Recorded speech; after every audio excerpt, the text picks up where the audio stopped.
Welcome to House Common Blood, where strangers are family. Every episode contains graphic content, including but not limited to copious amounts of blood, unnecessary cursing, death of all ages, be they infants or immortals, fantasy drug use, nudity, mentions of sex, and sound effects of various qualities. We cannot stress enough that this is mature content with adult themes. You have been warned. May the albatross guide your way.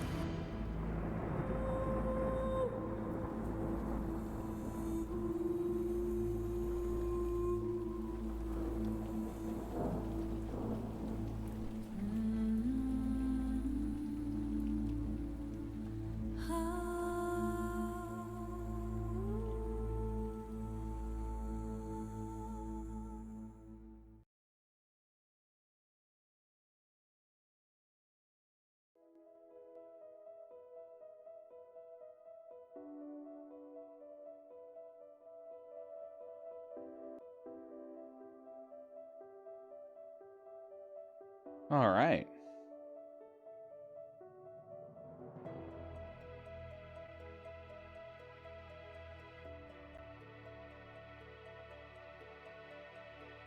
Welcome to House Common Blood. I'm Gray, your DM and host. We're a D&D 5e podcast immersed in the adventure Hangman Worms of Frostheart.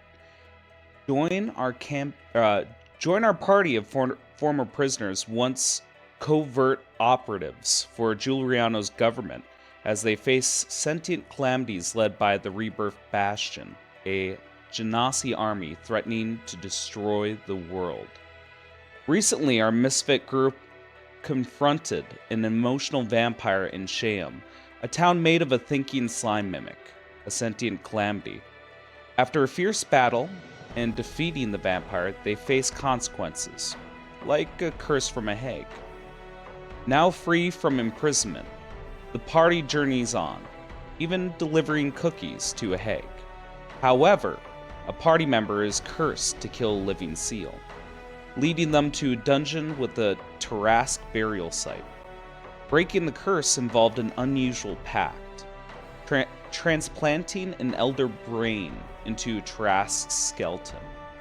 The necromancer, Phoenix, a fire genasi, was defeated, and the Tarask remains within its ward.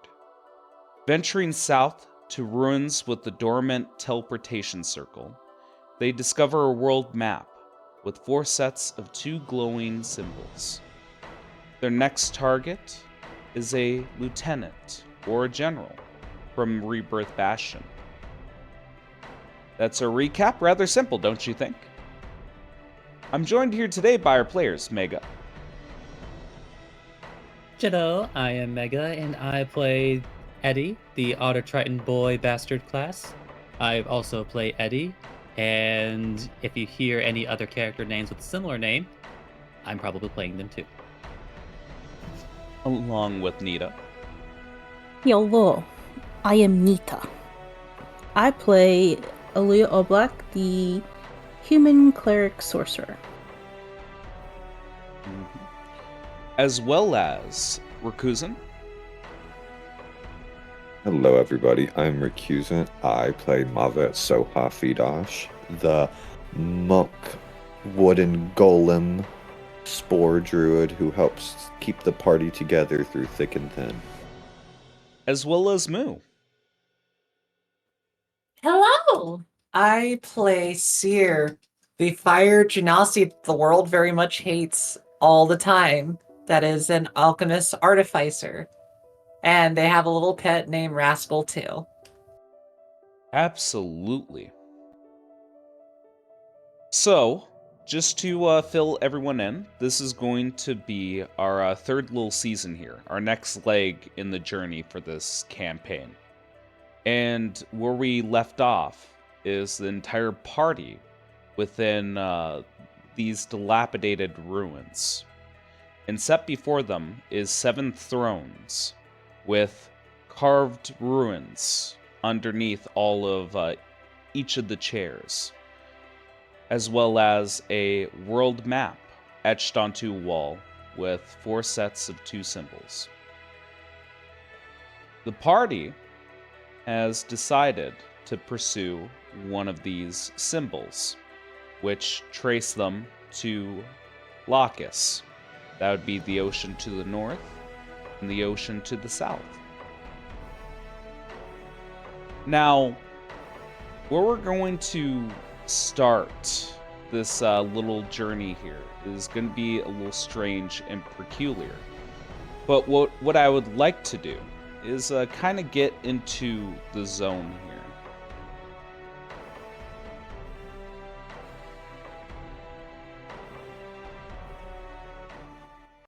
Is it the danger zone?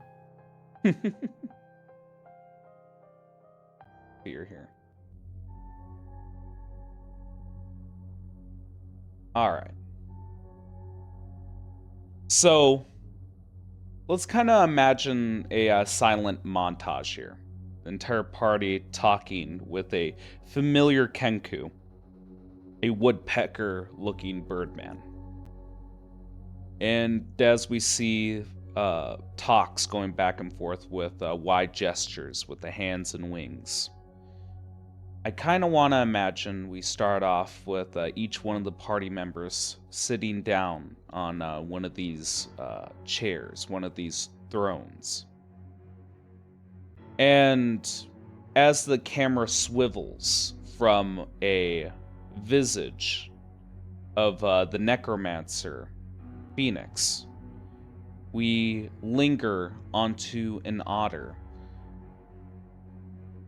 Mega, because we're starting a new season here, I would like to ask a reminder. What am I looking at here? What does your character look like as he sits down onto this throne? So, as he is taking a seat on this throne, it's like now taking a seat a bit shorter, but like you would see it's like an anthropomorphic otter individual. So with a soft brown fur, it's like and a bit of like a blonde tuft that he maintains on the top of his head. Um, it's like with his like a 5'9" frame, like like normally he would have been like slouching, but more recently he's been like standing a bit more upright, and the clothes he chooses to wear are very relaxed and loose fitting. It's like a nice like a pair of slacks and an open uh, uh, purple button up. All right. As he sits down, just like I mean, I have been looking to sit down for a bit.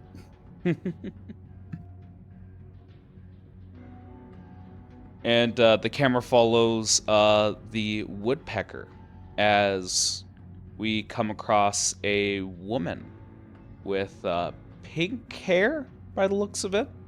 Nita, what Yeah. does this character look like? I did change her outfit in my mind, but so she has tan skin, long salmon color hair with white at the tips. Her eyes are also salmon colored, and she's a little bit bodacious. What she's Bodacious. wearing, she's keeping up with the shorts. She's so used to wearing shorts. It's nice where she used to live. With thigh-high boots with mesh tights underneath. She has like half of a, hard to describe, like a cowled top that fits snug on her body and kind of covers like half of her face. Okay. And a jacket that drapes around her.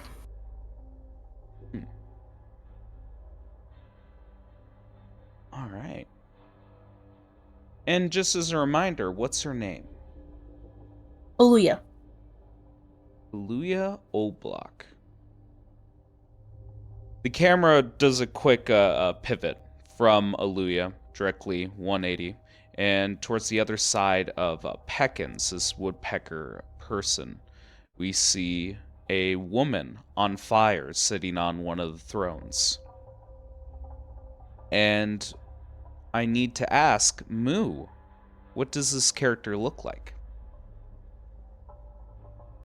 So, when you look upon Seer, in this case, you will see, and I'll be pretty descriptive this time instead of just giving the short description.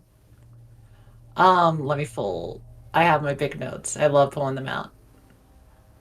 Here we are. I want you to imagine a 5'7" woman, tall, charcoal black skin with long flame-like hair that wears very much a black form-fitting clothes, very tight to the skin. They have yellow glowing cracks covering their skin and has bright orange scar on her face, which is on the left side. She has intense yellow eyes with black sclera. So basically, you know how people have whites in their eyes? That's Yeah. black instead. Okay. All right. And finally, Mavet, sneaky little bitch walking away. Get your ass back to the chair. We finally see in one of the few empty chairs a tree-like person. Mavet, you mind explaining your character? Yes, Mavet is, while although very tall and bulky looking, he is very lightweight, made from a ashen looking wood, more of a dark gray in color with spikes jutting about in the form of what you would think a old samurai armor would look like. Throughout his body, you see open crevices where smoke is pouring out thanks to his rebirth. That was assisted by Eddie. So, although he stands about 6'3", almost 6'4", he only weighs about 180 pounds due to him being so hollow on the inside, even though his wood is typically dense. Hmm.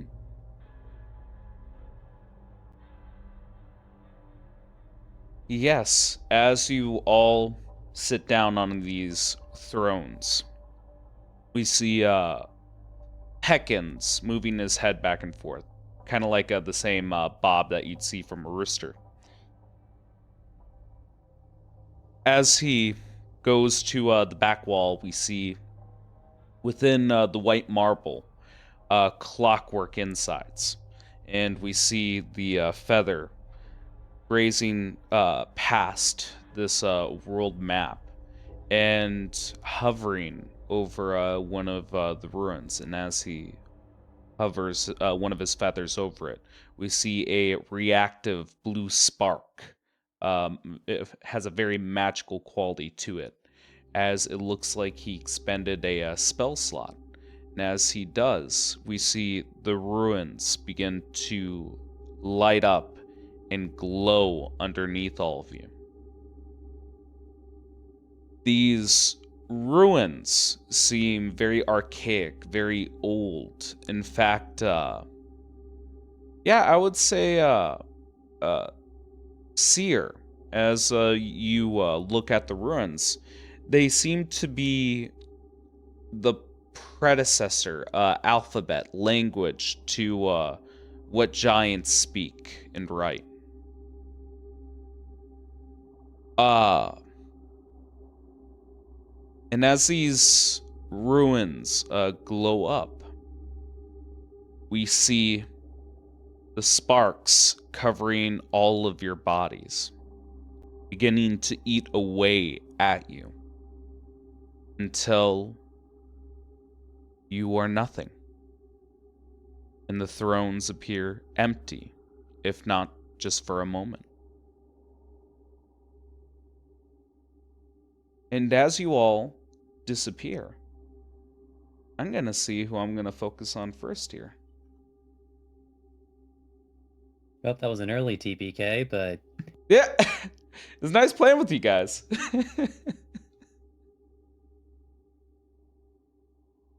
All right. I'll make this easy. Eddie's going to be 1, Nita 2, Moo 3, and Mavet 4.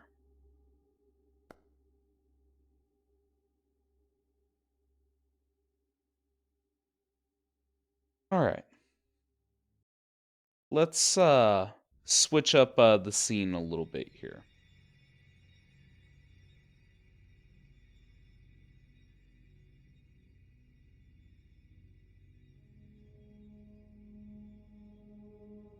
Do a little theater of the mind here.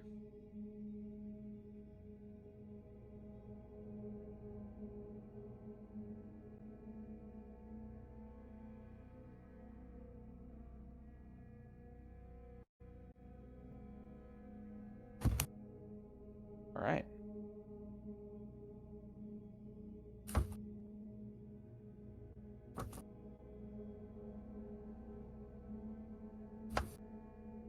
Seer, as your body gets eaten up by this blue spark, it's not inherently electrical. You don't feel that zap.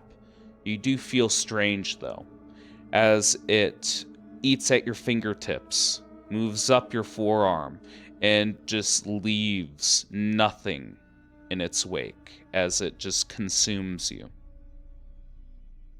And your perspective, it changes very fast as the entire scene around you goes from this outdoors view where you see the grass moving along with the wind. You see the ash in the wind. The heat of the region you were once in dissipates as it's a lot more comfortable, a lot more tropical. You blink a couple times. And I cannot stress enough, Seer, when I say this. This is not a vision. This is not your imagination. When you blink your eyes and reorient yourself, right before you is a wood elf with cuffs on both of his hands, staring directly at you across a table. You look at the room you're in, and it is small. There is smoke in the air, and there is a door, and it is locked. Seer, as you look across the table at this wood elf, he is staring at you expectantly. What do you do?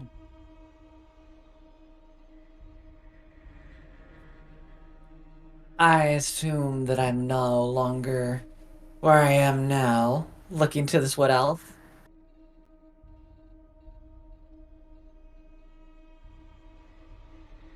I assume I am no longer where I am now.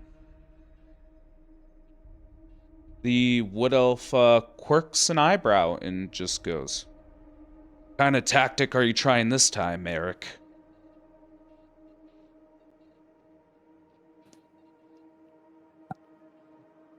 Suddenly you'll see Deer look to their hands and arms. I'm Seem a guessing they lot were more. restrained. When you're, where are you looking? Oh, I said the arms and like legs to kind of see if the restraints. At the wood elf or at yourself? At myself. No, you are not restrained, but your skin is, yeah, it's dark. It's more pudgy, more masculine. And the clothes you're wearing are much different from what you remember.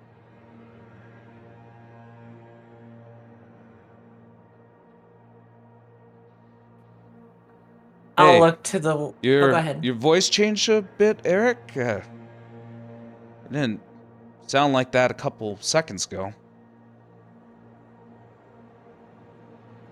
What am I supposed to sound like? You know what? Never mind. It's not important. Can you let me out now?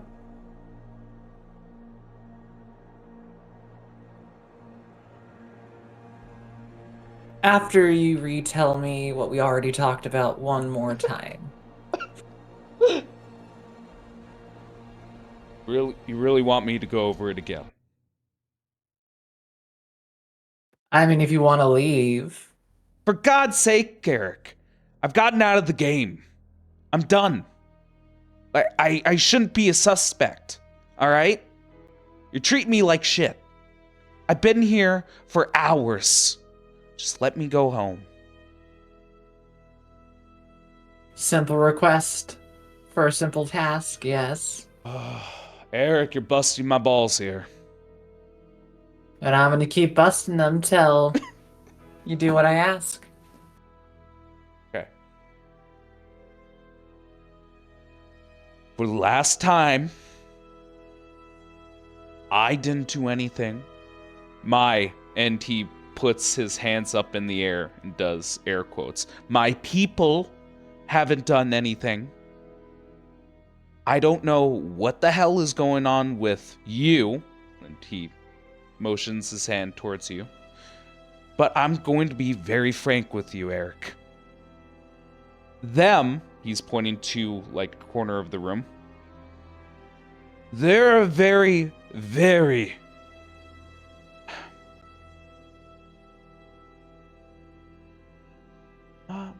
there we go. They're a very rich company.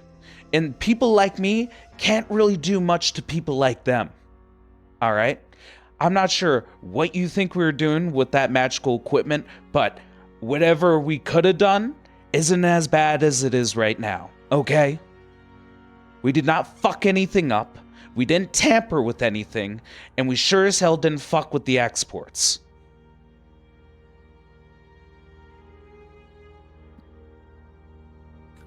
And yet sometimes it points to you. Do you have any theories of why?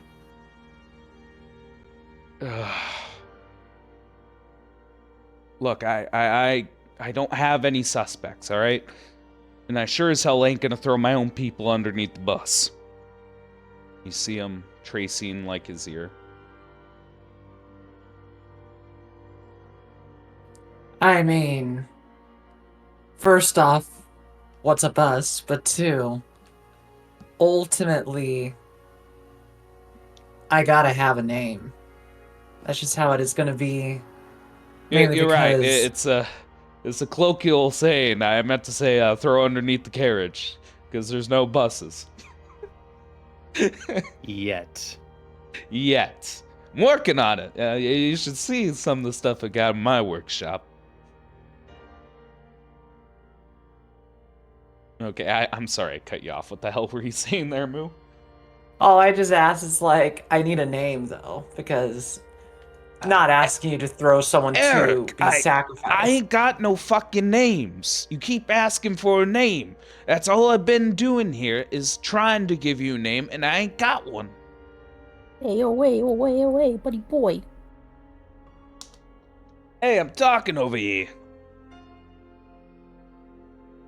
I'm walking over here.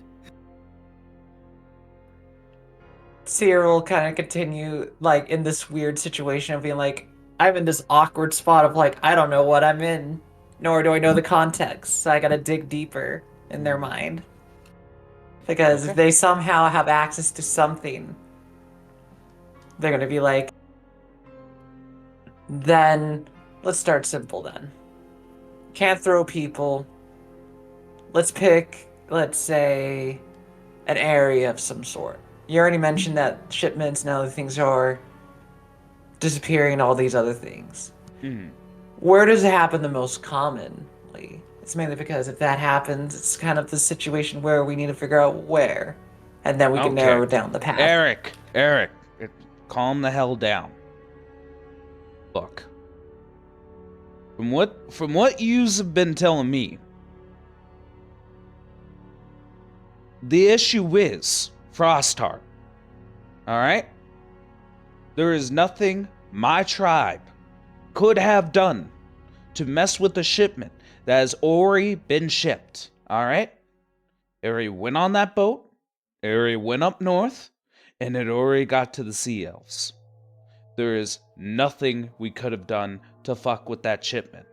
Now, if you're having issues with that shipment, then you better bring it up to the Fat Otter himself.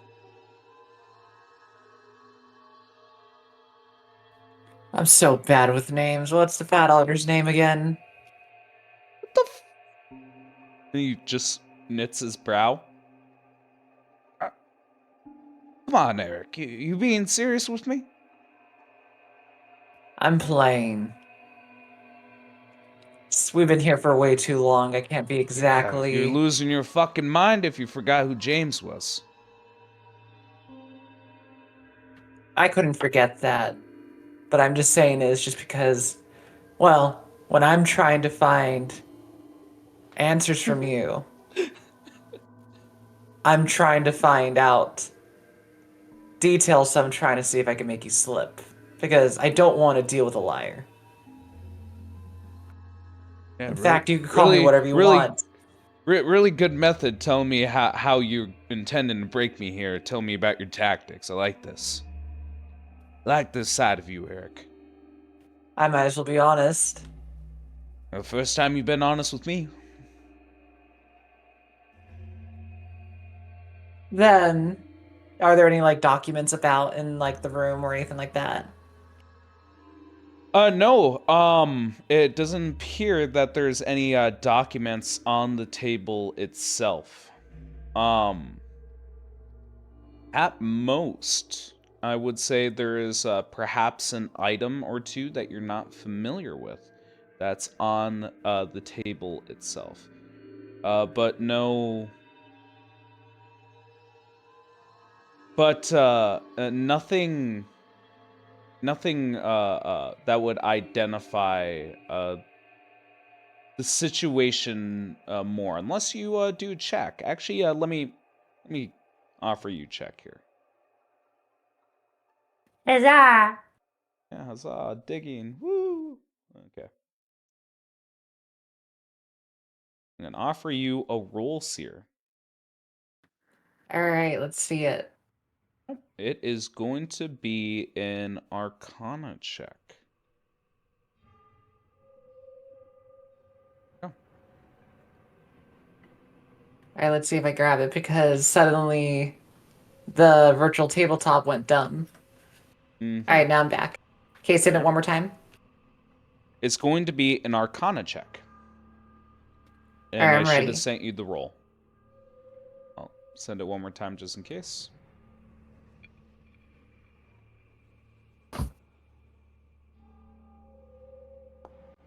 There you go.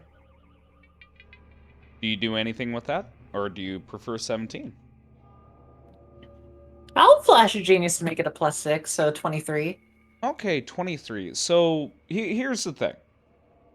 A lot of the items in front of you, you're not familiar with the items itself. They seem fairly new. What is interesting is you can assume what they could possibly do. So these magic items, well, I shouldn't say magic items. It's better to say these products that you see before you seem to be like a sort of technology specifically for communication, similar to Sending Stone, but a little bit more complex. It seems like whatever shipment this person is talking about is related to items that can do some form of communication. And the main reason I'm being a little bit vague about what these items look like is because there is an assortment of items. Like, there are many different versions that do similar or vastly different things, whether it be short hand communication or long distance.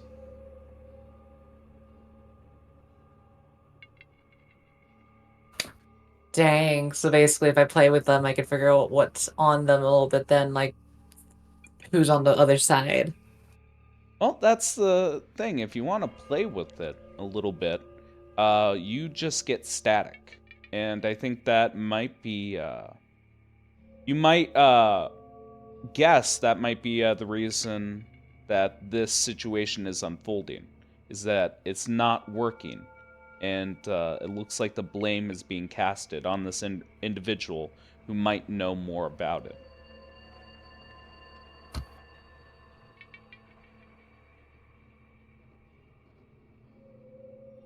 You're gonna see Seer pick up one of these items, put it towards this person, and being like, simple thing.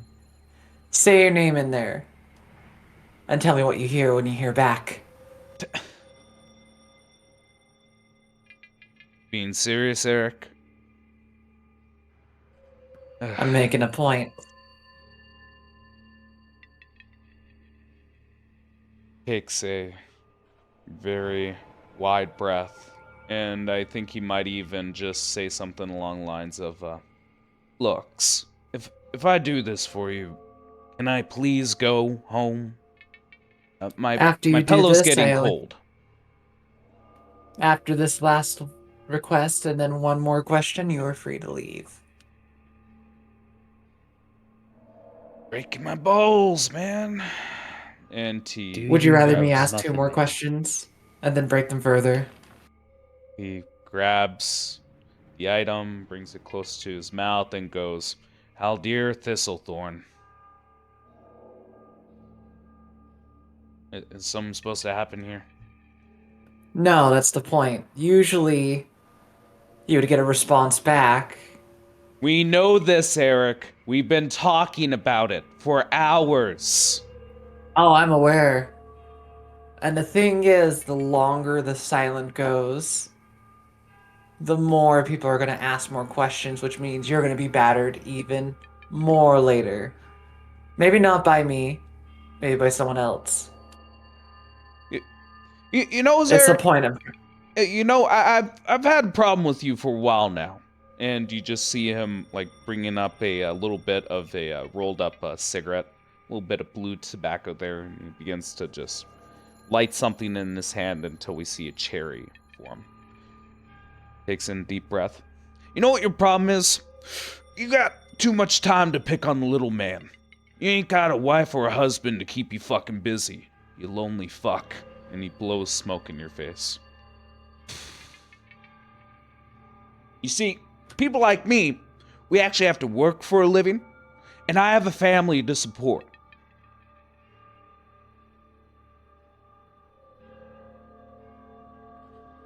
Leans back into the chair and being like, I mean, if you really want me to be honest, then that really just means then you have more things to worry about. Where I don't really have to worry about the situation right now. I'm just doing my job. However, in your case, why I mentioned this silence part, as they kind of like tap on the table, is because ultimately, who says they'll go after you?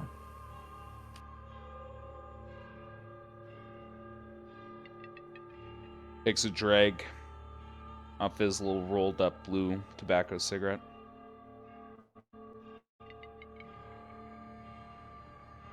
And you, just to clarify, you're saying, who's to say they won't go after you? You're suggesting the idea of a third party, Moo?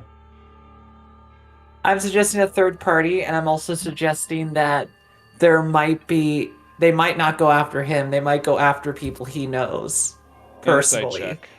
And I will offer you the roll. All right, let's see it. I'm terrible with insight. We're gonna find out, guys. They might Eddie, go Takes a borrow my after drink. your dice. puppy. Yeah, he takes a drag from his cigarette, and you see the smoke lingering around his mouth. I will roll now. Here we go. There we go. That You is see- a dirty 20. You see him hesitate for a second. Gears rolling in his head. Eyes dart around slightly. And he moves his tongue around his bottom lip, like behind it. See his tongue poking out a little bit.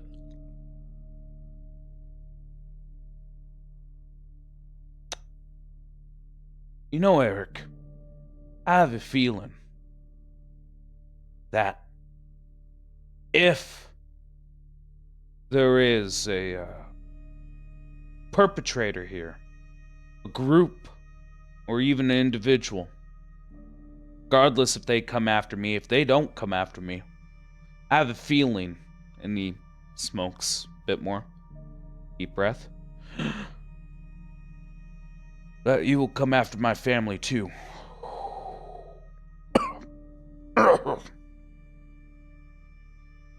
Really gotta quit smoking. But you do see, like, Seer, that you did throw him off guard here. He does seem worried, and it does seem like not only does he appear to be involved in some way, it does appear that there is a third party amidst this. That was the last question, Eric. You gonna actually keep this promise? I mean, after talking to you for so many hours, why wouldn't I not want to talk with you more? However, you could see why I kept asking for names. Eric, you said one question. I I'm answered aware. your fucking question. Let me out. Thing is, Oh, here it comes. I never asked the question. You just gave me the thing. My real question's coming. God damn it, Eric. Ask your fucking question and let me go home. So, let's put it this way, and then I'll ask it after. Would you rather A, know who's coming after you, A, me, where you would have time to prepare, be able to, say goodbyes, I love yous, the things that you enjoy, and make peace with yourself since I can give you a timer? Or would you rather be the other thing you've been holding me back from, the thing that I've been asking you numerous times that you would not tell me, that you would not show me? Would you rather them come after you? Come after a lot of things and leave it in entirely that you cannot avoid it and there's no way to help you out because we're friends. I don't mind helping you out. I don't mind delaying things. They, on the other hand, the kind of like wave his hand up in the air, know for a fact that it could be unpredictable with them. So, when I ask for a name, I'm asking for that other side that you were not revealing. And I know you know. So don't lie to me or else I'll ask you more questions. Break your balls further. And held you in a spot where even your wife or child or whatever you hold loving to, such as your gerbils, then we don't know what will happen to them. It's a shame. Bad combination, Eric. Really is. Having a small dick and no balls. See him. Smoking a cigarette. Let me have a little bit of a press here. It sounds more of an intimidation type of route that you're going with this. Am I correct? Sadly, yes, because here's the thing. I'm not persuasive, nor am I intimidating.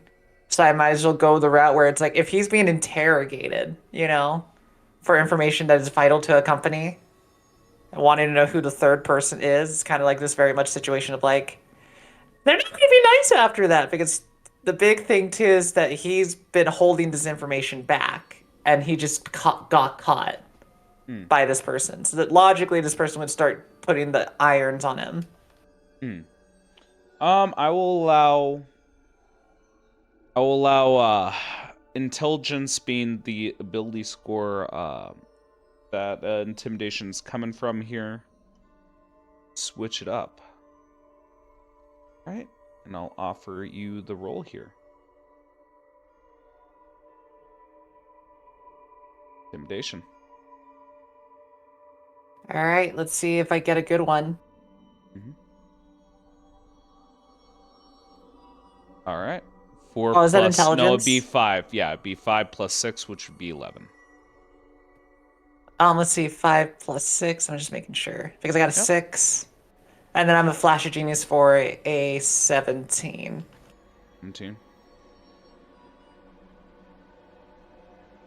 What I know I gave you like a very childish response to that. Let me hear like the final little thing that you do to press in the irons. After he tells you like you ain't got no balls. I'm not the one stuck in the room, and I'm not the one that doesn't know what's happening right now at this moment. And lastly, I'm not the only one that wants a piece of you.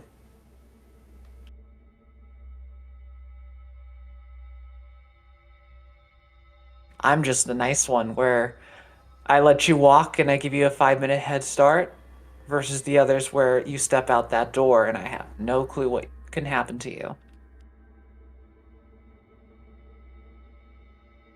Looks towards you, looks towards the door. Takes a deep breath. And you just hear underneath his breath, Quagmire. The name was Quagmire. And we're going to fade to black. With that, move on to another player here. All Who right. else but Quagmire? Yeah, that's what I was thinking on the back It's of my head as well. Quagmire, Quagmire. Giggity giggity, let's have sex. All right. All right. Eddie, as this spark, this blue spark begins to travel up your fingertip, up to your forearm, up your shoulder, leaving nothing in its wake. It is swirling around your body and eating you whole. As you wouldn't put any words or actions inside of your character, but I would at least say towards everyone here that the anticipation of pain and the possible, squint or wince for what's to come next might be reactionary. Might be just a reflex. But as you squint your eyes, look around you, you find yourself in an opulent room with a large master bed. Well, I should say Alaskan king size bed, one of the biggest ones you could possibly fucking imagine. It is a huge bed. You see a balcony outside of the bedroom, along with very expensive curtains, windows that lead to said balcony. And there's an air of familiarity here.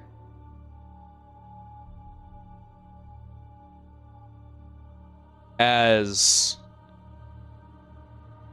the architecture seems much like Owen's craft. Look around. Huh. This reminds me of Mom and Pop's room. At this moment, Eddie, you are alone in the room. What do you do? So I guess like a naturally a bit on the confused side. So I guess maybe like has he ever had much opportunity to look through Mon Pazarum? I would imagine being a rambunctious kid like that. That I could see that happening once in a great blue moon. I don't see you going in there every day, but you're looking for dad or mom, it might be one of the first places you look.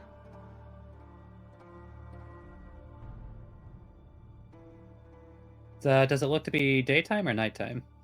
It's daytime, and it is beautiful outside. I guess then he would probably take the opportunity to uh, go get to look outside, see because he hasn't really seen the view in a while. So Yeah, and it is at this moment I would actually like for you to paint the picture, and I'm gonna transition the scene to what the overall locale or overview of this place looks like. Could you just give me a rundown? This estate, the city, this place that you're at. Can you mind filling in the audience here? but as he's kind of like looking outside, like in the immediate surroundings, it's like there seems to be a very lavish green space. Um, it's like that appears to surround the estate that he finds himself in. It's it's like familiar enough, but as he looks beyond the gate that divides that estate from the rest, looks out into a what would be a very modern looking cityscape, off in the distance. Mm-hmm.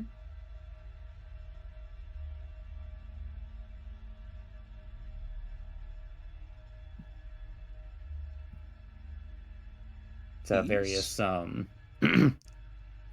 various even some the more of the taller sort of buildings. Mm. But further down as this spot appears to be a bit elevated. Mm-hmm. All right. And I would like to show you what this entire place looks like here. Keep in mind, Eddie, if there's any changes or any misconceptions that I've made with this map, you can definitely point them out, correct them, and I can adjust accordingly. But for now, this is the place that you find yourself at within this map, this locale. I know in particular the font might be a little bit hard for you to read, but a ping quick here. There we go. If you zoom in right there, that would be the estate that you find yourself in.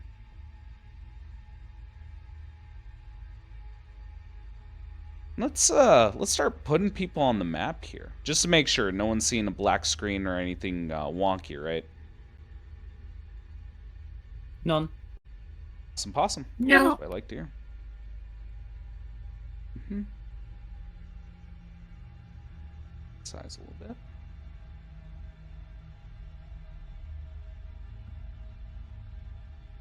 Huge. But yes, please go in a little bit more detail about the surroundings as I get things configured here. It's again just kind of looking from from his spot, looking into the cityscape. It's I would imagine that possibly similar to the estate, some of the a fair amount of the buildings down below have borrowed some particular design choices from Owen's work. Yep. And and like there appears to be like like any number of like it is a very bustling like escape. Like there's a fair amount of uh like a like a like a trading like a like a happening about like and like while there are like certain carriages it's like I would imagine like intermixed among them appear to be like some prototypes of what one might refer to as a horseless carriage. Hmm. Hell yes. Absolutely. Does it make any sounds? Like what would I imagine if I heard this thing roll by? So it's interestingly, uh, it's like it it would still like produce some form of some form of exhaust, but not like an offensive amount of it. Um, but like the engine's actually like well not engine, uh, like like the thing is quiet. Hmm. It's like aside from like like any noise it's making as it's like rolling down, much like any other carriage. Hmm. It's like it appears that like whatever is like running this thing, it doesn't like require any other like apparatuses or moving parts that would create sound. Okay. I like that. Yeah. And give me a little insight on Eddie, seeing these familiar sights being within a familiar place. You've been away from home for a hot second. How is Eddie feeling? Yeah, because I'm trying to think about like how long it's been since he's been home, considering even I, Mega, am not sure about the time scale for how long he's been gone. Um, it's so the venture itself took over the span of I believe 2 and 3 months. Uh it is up to your personal preference how long you were in holding before you were enlisted for the hangman. So whatever yeah, for however long, if you think Eddie was immediately arrested and put forth through this program immediately, then it would be 3 months. If you think he was in holding more, or if you think there was more strings being pulled for Eddie or a longer process, it could be like additional 6 months, a year. Uh, in some cases, like Nita, it was 2 years prior. I imagine that in his case, a lot of tape was attempted, Yeah. so like you probably would have had an extended holding. Okay. Um, it's like, but probably not as long as like a few years because like I mean I'm Yeah. not sure necessarily about like the legal structure, but considering the gravity of the stuff that he would have been arrested for, like there Mhm. probably would have been something of a push to not extend it for Yeah. longer than they could because the longer it went, the easier it would have been for something to happen. Mhm. Okay. So what are you thinking in But total? Just to reiterate one more time. uh which case I'll actually throw the question at you. It's just like with the legal structure of this world, how long it would be the process for somebody who would on the legal side of things ideally be executed? Like is Oh. there any particular kind of um I would say in typical cases where like a crime is significant enough for an execution, for the lower class, it would definitely be between a week to 2 weeks. On higher profile cases where a person of note in reputation is the person in question fit for an execution, I would actually say closer to, yeah, if we had to go through processing and everything involved, I would actually say closer to 3 to 4 months if they were combing through to basically prove innocence or to push things Building underneath a the case. rug. Yeah, building a case. So I would say 3 months. 3 months is a comfortable amount of time, probably even closer to 4. All right, then we'll say if I probably just include the fact that they probably would have gotten him actually like while he was away from home. Like I'll say he's been gone for a year. Okay, that's good. I like that. Yeah, so it's been about a year. And what is the smell of this island or this place? It's like uh I would say like like because of like the specific spot that he's at currently, like it would smell something a bit of a mix of like the sea salt air, but also like the uh floral scents. Hmm. It's like like a fun mixture of like those two smells, like like permeating the area. Although like probably like going down to like the cityscape itself, there's probably like a bit of a mix of like other sorts of smells. But like the fun kind of smells. Like I mean, obviously there's the occasional like smoke from the horseless carriages, but but there's Yeah. like you know uh like like uh baking bread, um, or perhaps even um, uh, like there's probably like like a few like smiths interspersed throughout. So like like if like if they have like a window open, like probably a mix of that. So like close to the cityscape, we're probably looking at like like those kinds of more urban smells. But like up where he's at, it's just a nice mix of like sea salt and floral scents. Okay, I like that. Um, just because I don't believe I heard. How is Eddie feeling now that he's back? These senses are coming to him. He's seeing something familiar. I'd How's say he he's feeling feeling very most this first person? nostalgic, and on the note of like smells, he probably like like takes a good inhale. Mm-hmm.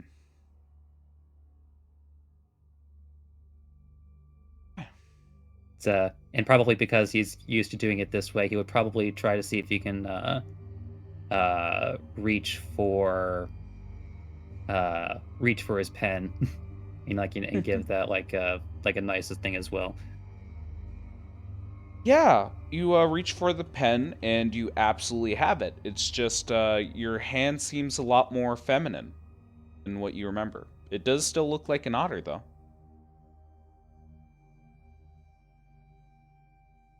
Huh, that's weird. Did I lose weight? Yep. You even see what's the equivalent of a ring on your left finger, or I should say, left hand ring finger.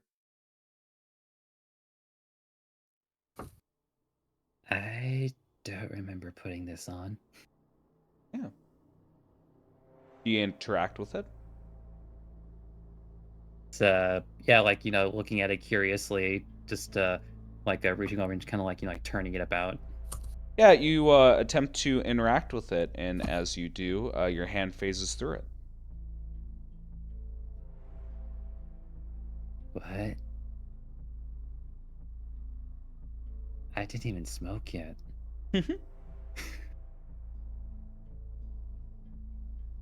Yeah, Maybe and just like the hand like go through like voo, goes through again. hmm. Voo, voo, voo. Yeah, as you're playing around with it, you do hear like from either a nearby room, possibly in a hallway, you hear a Marianne! Marianne! Where are you? Marianne! And you just hear echoing through the hallway here.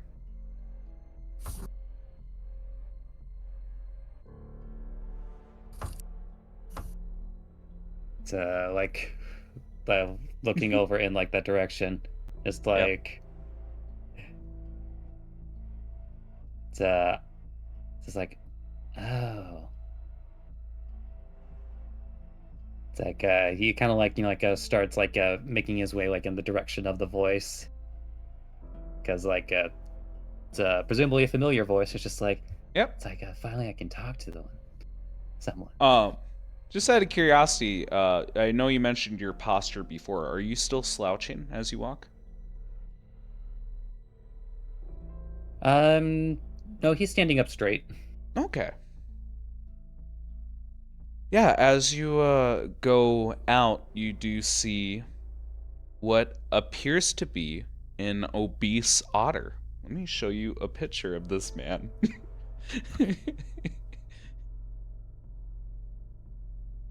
An obese otter is That's- something I can't visualize. Yeah, I know. This, Well, you know what? They'll definitely float. show it to all of you. You guys see a otter. He has a very pudgy face, a very big stomach. He has a purple tie with floral design on it, and he's wearing a suit that doesn't. It's tailored to his form, but you can tell that it keeps having to get like retailored, or he has to get new suits to like get around his plump shape. And you just see him with a bit of a cigar in his mouth. And yeah, unless I'm mistaken, Eddie, I should be correct with this. There should also, like, he should be capable of having a shadowy figure himself. Am I correct with that? Yes.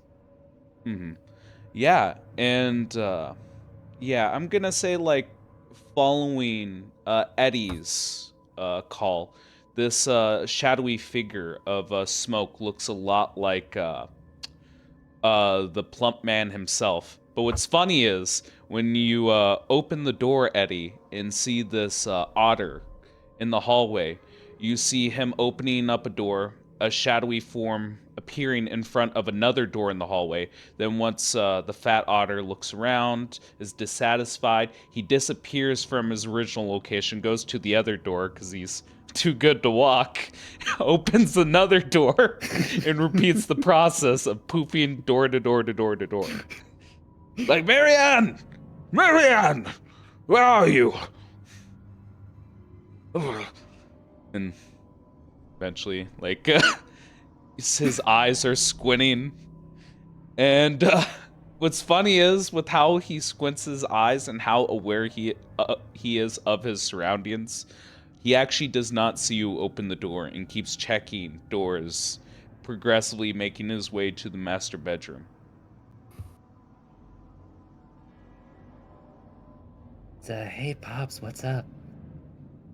And it just stops, looks over towards you. Ah, Marianne!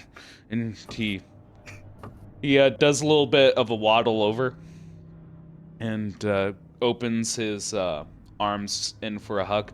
My dear, my dear! And he puts his arms around you for a hug. It's like he hugs back. Yeah. Oh, my dear. And gives you a smell, and he's just like, oh, not wearing any perfume today. It's fine, dear, it's fine. Marianne, where have you been? I haven't seen you. I have such incredible news to tell you. It's about our shipment.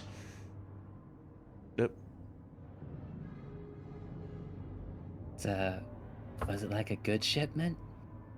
Yeah. Raises a brow. You're talking quite weird, dear.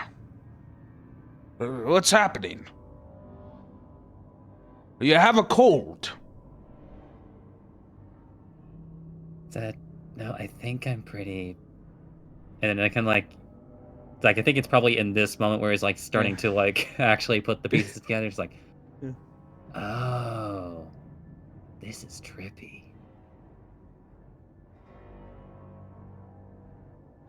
Marianne, do you need a servant to bring you a cold towel?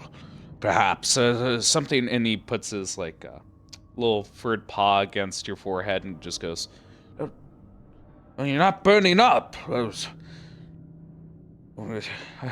Look, NT. No, sorry. I think I was having a bit of an out-of-body experience. Look, Marianne, I know you're worried about Hetty, but he can survive on his own. He's a strong and noble otter. He's growing into a proper heir for this family. You don't need to worry about him. This is ruining your health. Here, my dear. And he grabs you by the hand, pushing you by the other shoulder very gently. Just goes, perhaps you could do with a walk in the garden. And he begins to drag you down the hallway. I'm sorry. Who is the person that Marianne/Eddie shouldn't be worried about? Eddie. The character he is playing. It did not sound like Eddie. It sounds like somebody else. Okay. Eddie.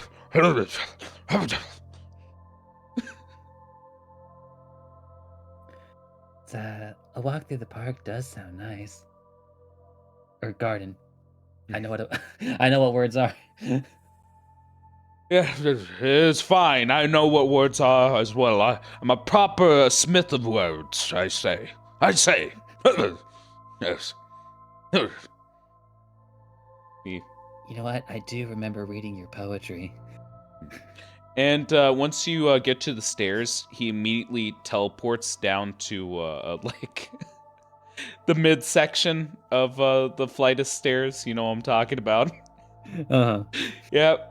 And he waits expectantly for you to teleport into his arms.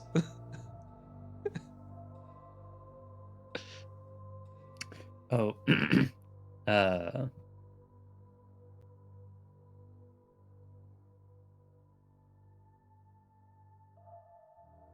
Yes. Oh, sorry, I'm just putting a thing real quick. Yep.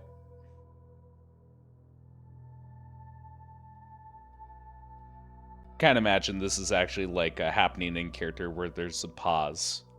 Is Eddie's still trying to get his bearings here?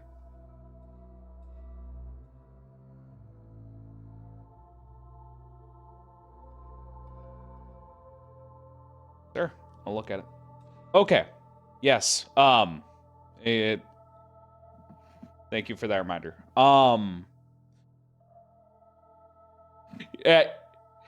I think he. Let me scratch. Waiting to be teleported into his arms. I think it's more towards. He is waiting for you to come down the stairs to him.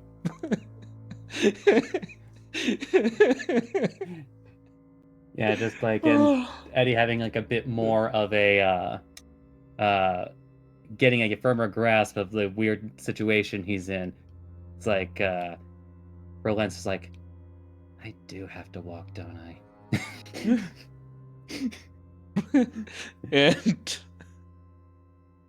and the obese otter says back, "Yes, I know. It's a terrible curse that we have to walk."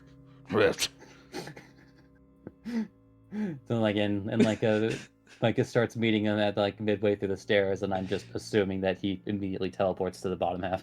Yes.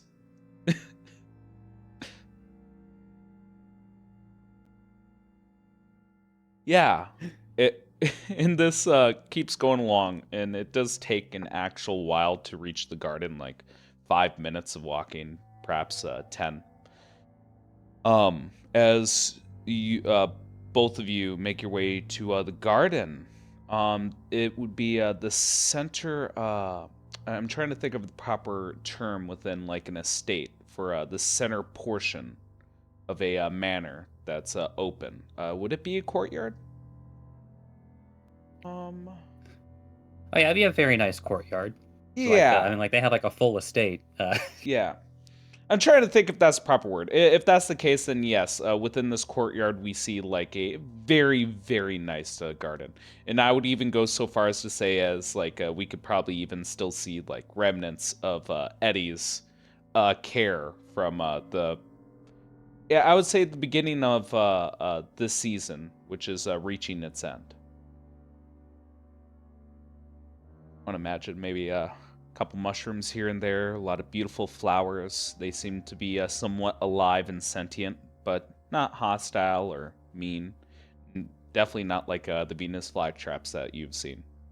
And he is just bringing you along until you both get to the center of this garden, and he sits you down on a bench and just goes,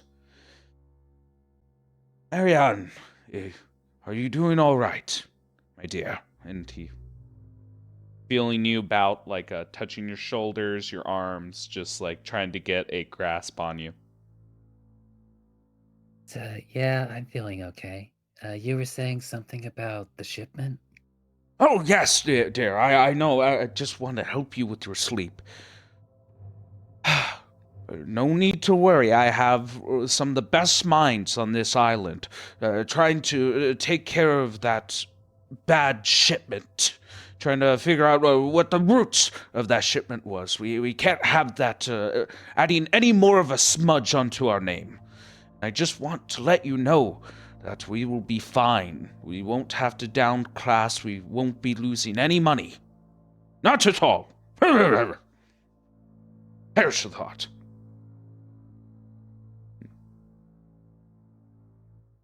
Well, I wouldn't imagine so, 'cause, like, I mean, it's only supposed to get bigger, right? Yes. Yes, indeed. Mm. You see him. You see him rubbing his paw across his neck as he goes, yes, yeah, yes. Only supposed to get bigger.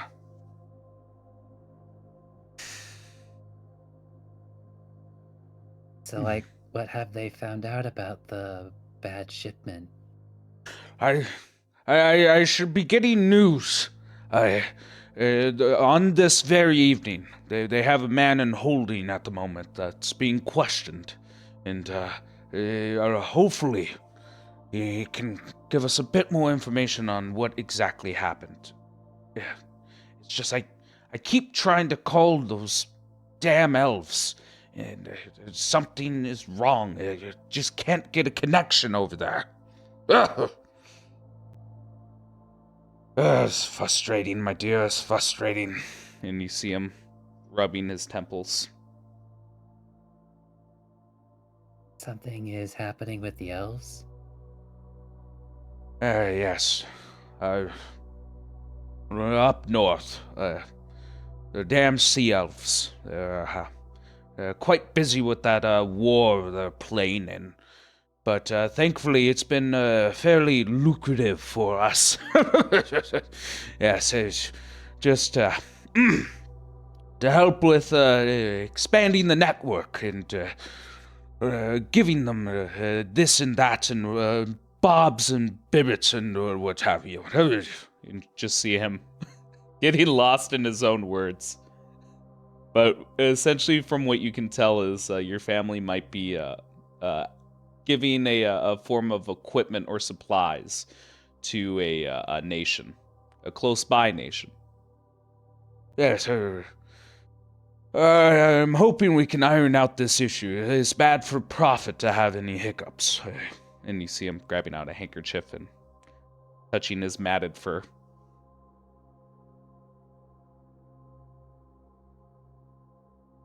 Yeah, you've always been really worried about the numbers. Just looking over towards you. Gives you a raised brow. Marianne, do we need to bring you to a doctor? The cold is kicking in hard and you've just been acting a bit strange. In fact, it reminded me of our son. Yes, sorry, I didn't mean to bring him up again.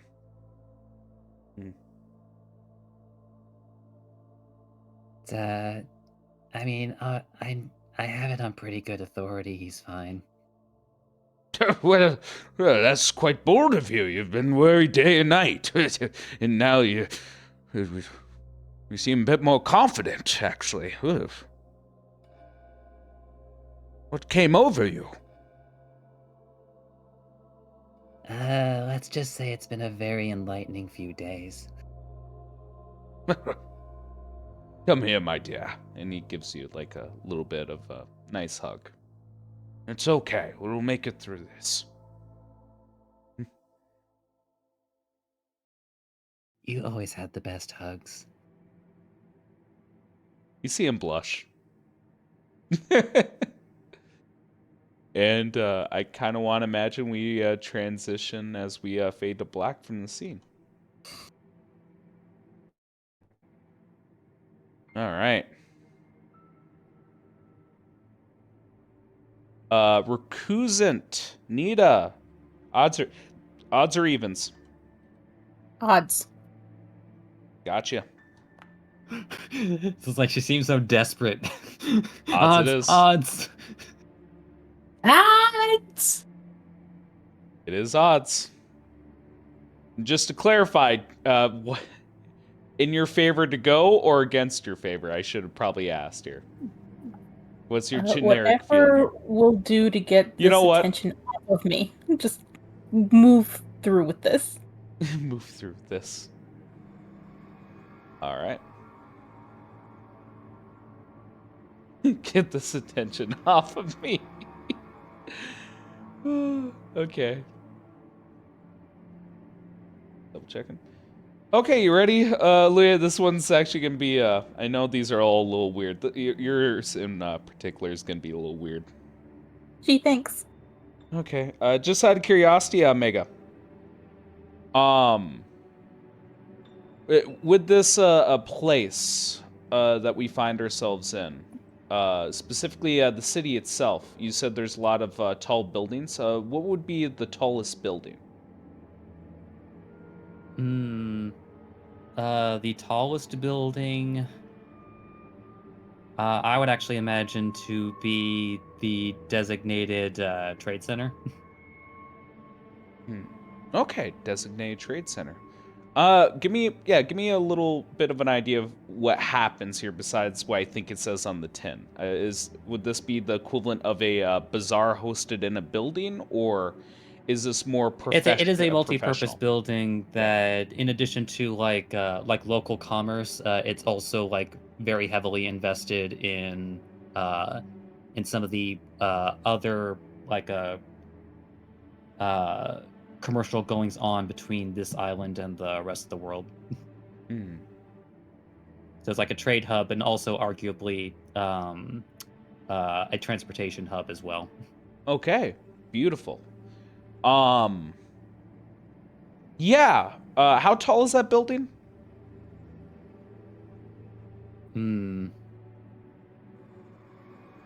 I would have to say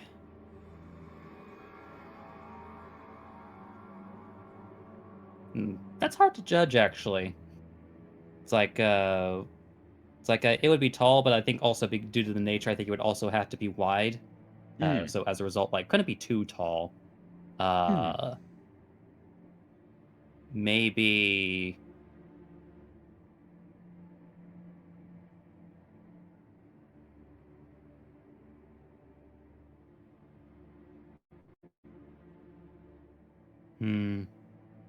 I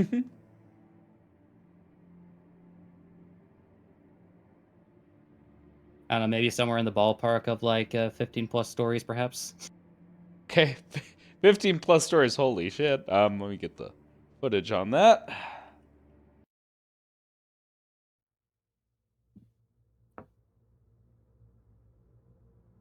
Okay, 150 feet. Gotcha. All right. So the building is about 150 feet up. Why that's important is because our camera focuses on the side of the building. Again, much like Owen's architecture, since this is a fairly important building as well. It's reminiscent of the dungeon you guys found yourselves in. As the camera keeps climbing and climbing, we see like the city street, then the tops of buildings, then further in the distance, like distant tree tops and sandy shores, then finally getting high enough where we just see like a ever expanding ocean. And on top of this building, like,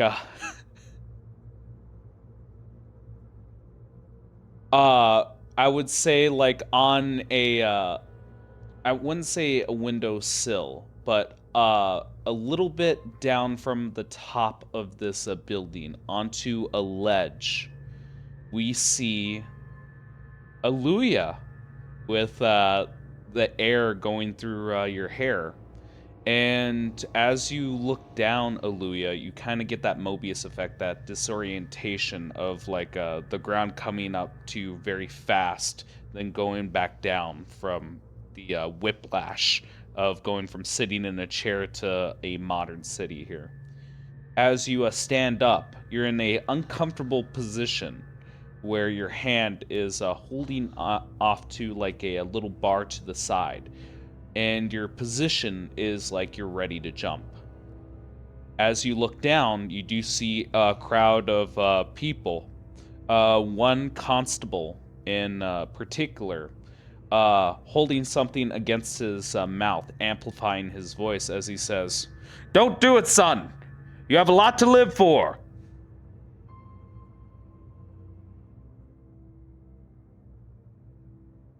I'm freaking out. I'm not sure what is happening right now.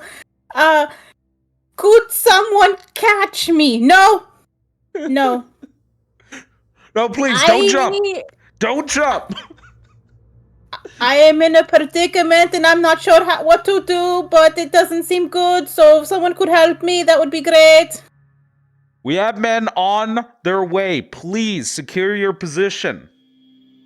Where the fuck am I supposed to go? I'm on a ledge. This is as secure as I'm going to get.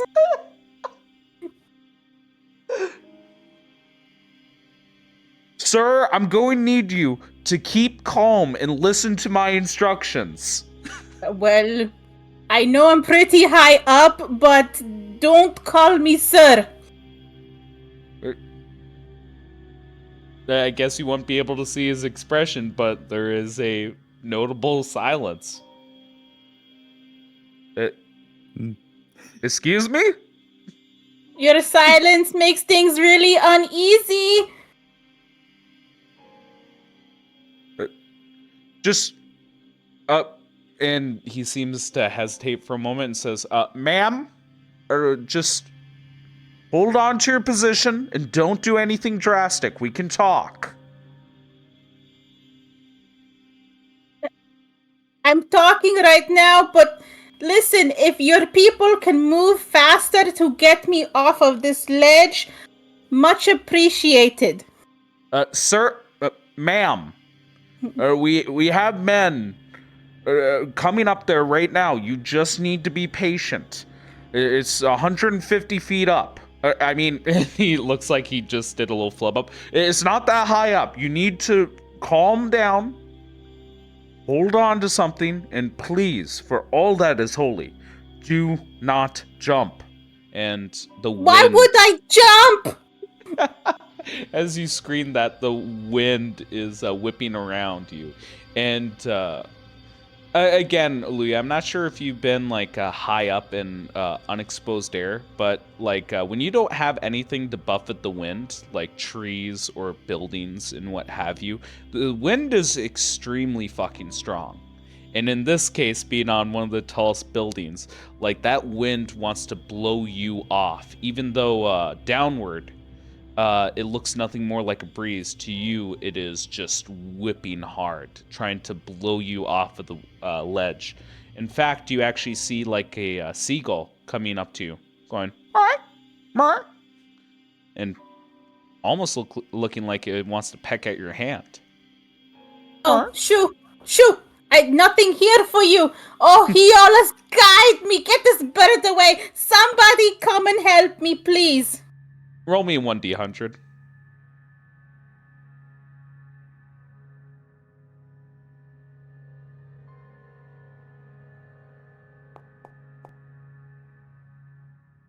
Hey. Okay.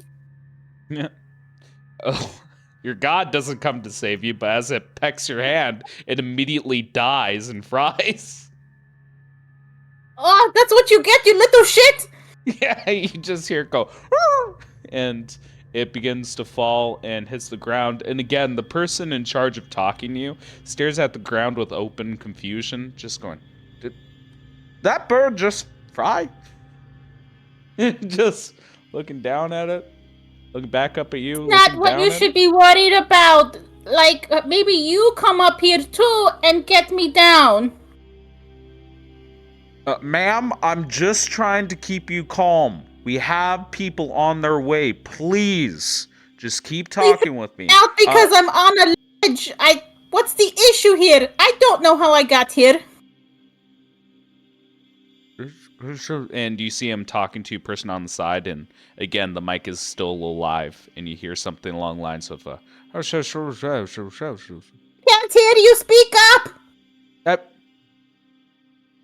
I'm sorry, I'm just trying to adjust, ma'am. Your requests and your needs have changed drastically in the last couple seconds here, and we're trying to accommodate. Please, bear with us. Accommodate what? I just want to get the fuck off the ledge. Yep.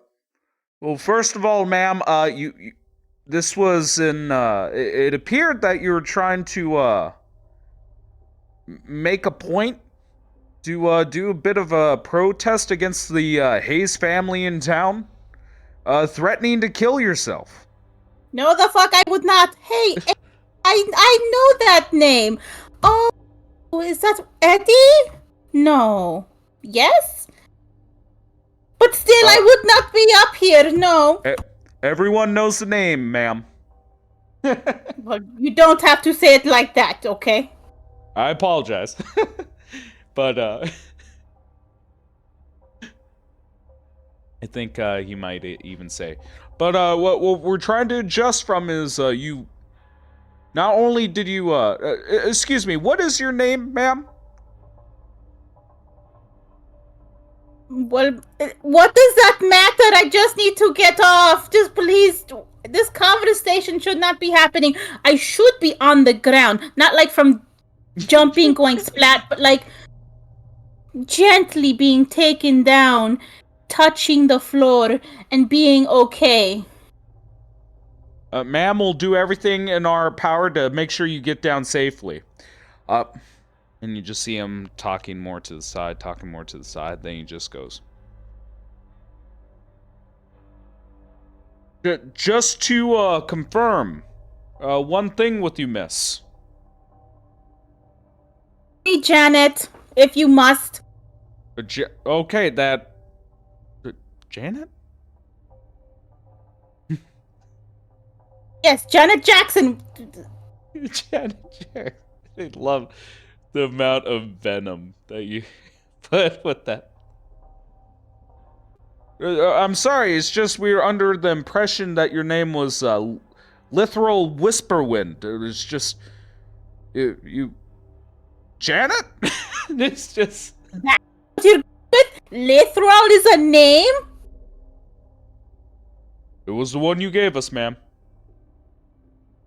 That's a dumb name. Get me off this building. Okay. I'm actually going to need something from you. We're gonna need a bit of a. I'm gonna say what this one is. Yeah, yeah. I'm gonna say like a dexterity save here, just because you're on top of the building. There are winds going about, and it's making this very hard. I will give you the roll.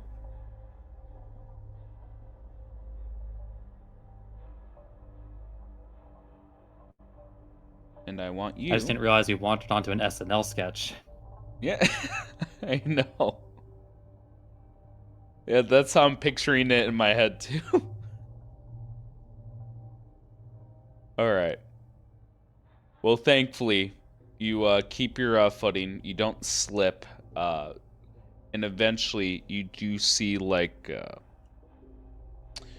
two men getting up, like, up to your position. They appear to have One looks like a human, and one has elvish ears, and they wear like a strange uniform.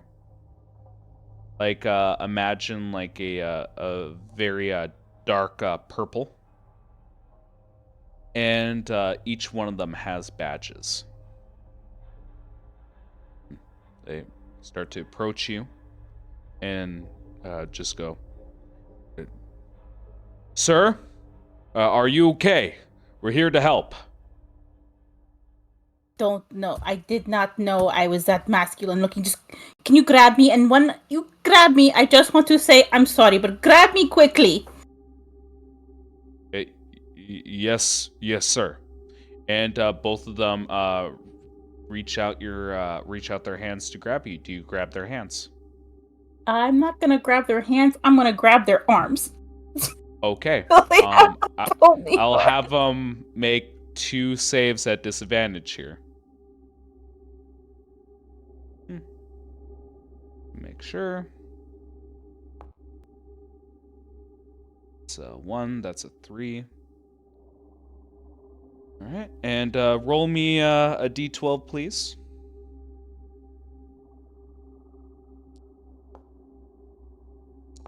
Okay. Oh. Okay. Just let me check one thing. Check that HP.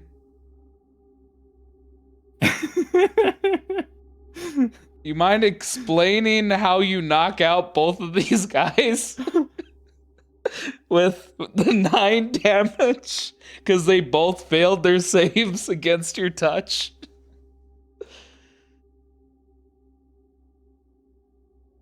So I go to grab them, and just the moment where I make full contact, you see the sparks fly, and it's like once contact has actually been made, you see like a tree branching electricity shoot out to their arms, to their heads, and see a little smoke, and they both go down.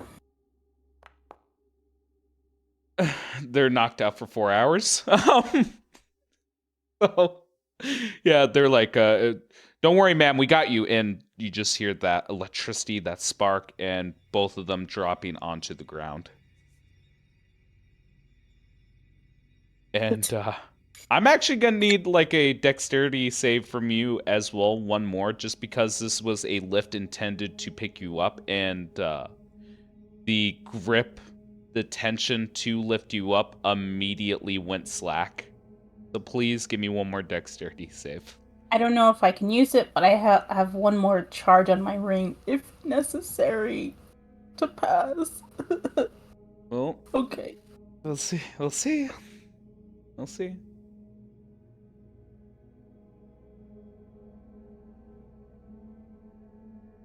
Are you sending the roll or no? Oh, yes. There you go. That is good It's like, of we'll you. see. I was testing you. Oh, I was testing you. Thank you.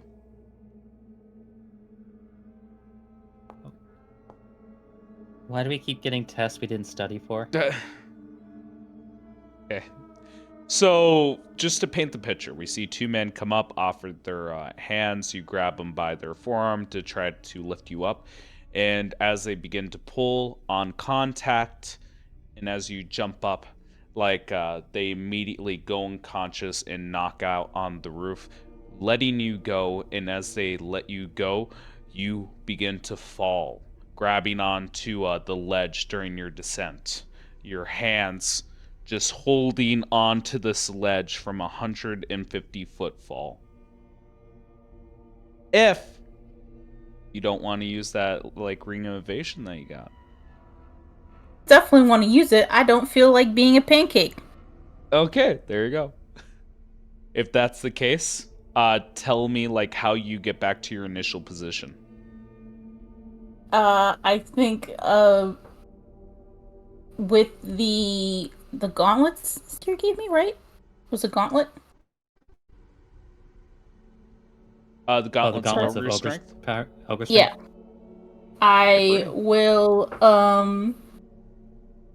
really put out this use these gauntlets to the full effect. It was like, oh dear God, Sid, please make this work. And I just concentrate and I try to lift my body up, just using the sheer strength I've got with these new gauntlets.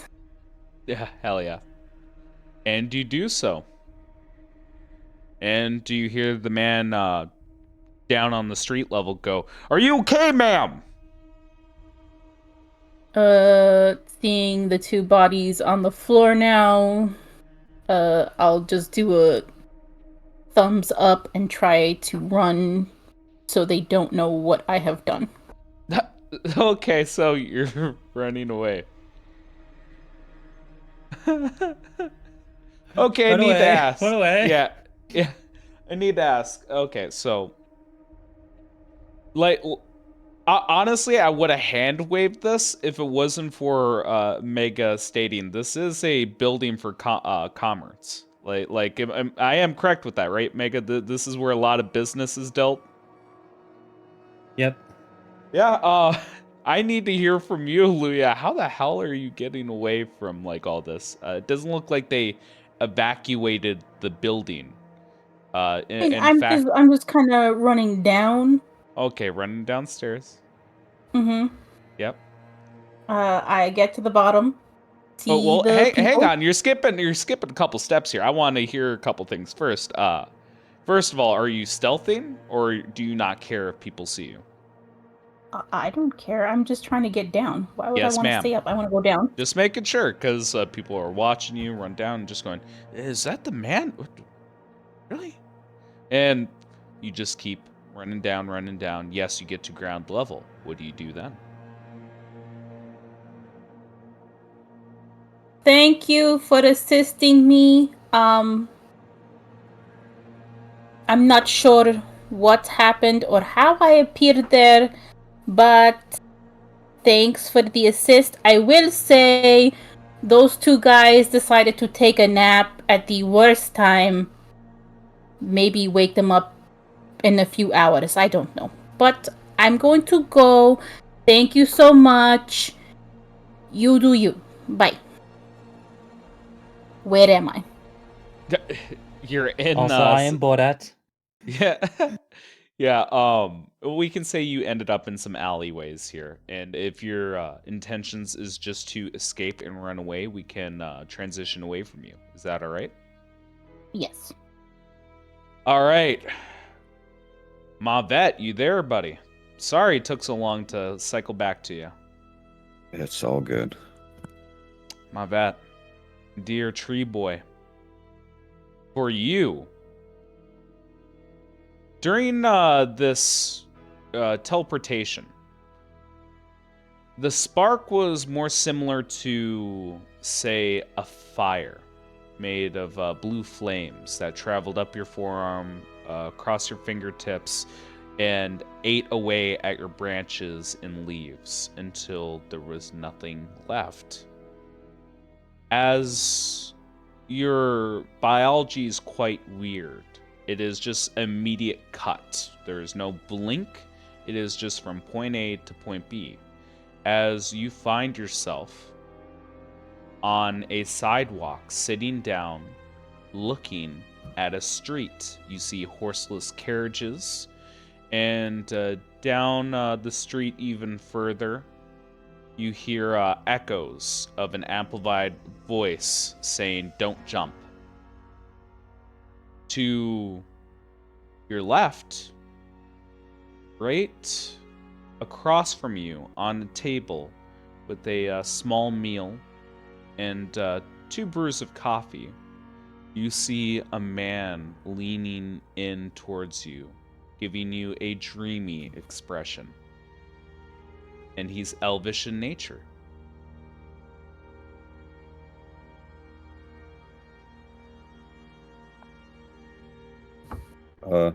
Hello there. And he seems absolutely, stunned. He'd be stunned for a second. And he just goes, "That wasn't quite the response I was looking for." What did you want me to say? Yes. Yes.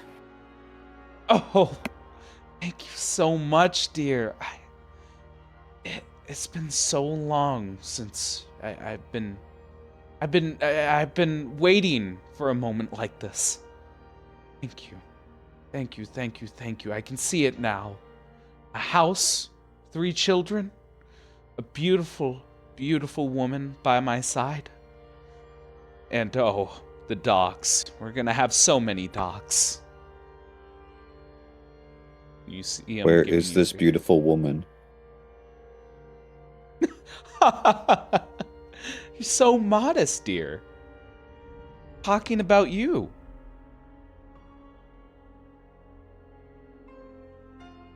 Okay, I think you need to fix your eyes. Well, my eyes are broken, that I never want them fixed. And gives you a lovely smile. This guy's laying it on thick. Yeah, he wants. Usually you want to fix things that are broken, so that's a little weird. You people are weird. To a bit of a raised eyebrow. And I think he would say, My dear Penelope, would you care to extend this date a little further? Perhaps me and you on the coast? Wiggles eyebrows. I look around to see if I see this Penelope. You do not, but as you look around at your body, you do have a flesh color to you. You have dark skin. Oh, nice. Yep. My body feels different. Very thin. You have a very thin shape to you.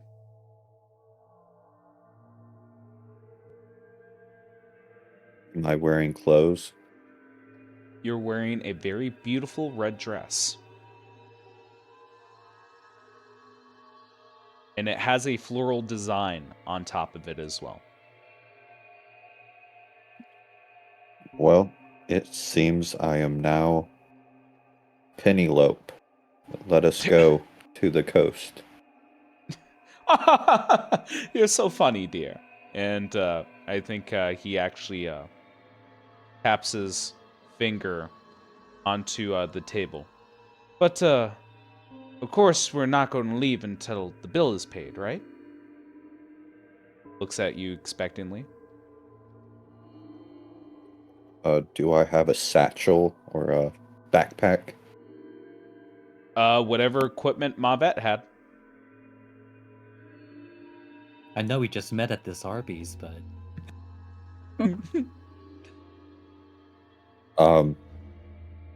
I, Penelope, do not have money to pay for this meal that appeared. What are you? What are you talking about, dear? You're rich. I must have dropped my adventurer's pack, my whatever Penelope carries with money. Oh, dear, your name is worth gold here. Just are you saying you Penelope, don't have? Penelope, Penelope, Penelope.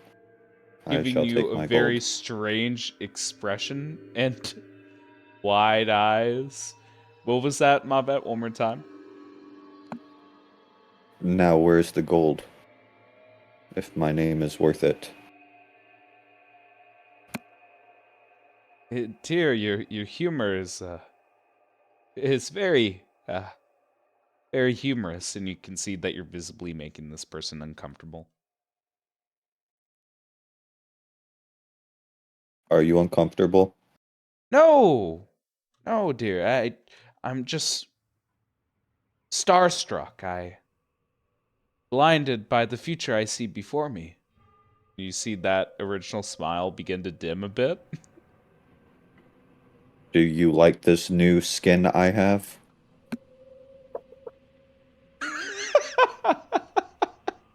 I gotta walk away from that. That killed me. I'm sorry. It's like I knew I shouldn't have been looking for dates at Arby's. Oh my god. Check on the Taco Bell. Dear, my dear Penelope, your skin is as soft as velvet. And you see that, like, you're taking the wind from his sails, and this sounds a bit rehearsed.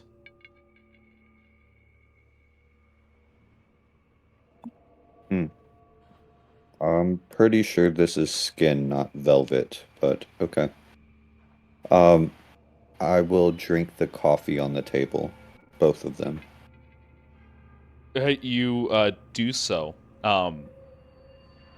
Just out of curiosity, um, did like your original biology? How did food go through you before? Does it stay in? Does it come out? How does water affect you? Liquids, I should say. It it would, well, I have holes, so some would pour out of the holes, but it would basically soak into my wood, and then as it got hotter, it would just evaporate out. Yeah. So we see that yeah, your wood becomes a bit more thick. But our good It went friend, straight to my trunk. yeah, went straight to your trunk here. Um, but yeah, the man still he looks apprehensive, but he still looks like he wants to lead you to the coast. Mm. Is the water salty there? Dear, you're on an island. Of course it's salty. Mm. I prefer fresh for my roots. Fingers. It's always important to remember your roots, and I'm glad at least that stuck with you.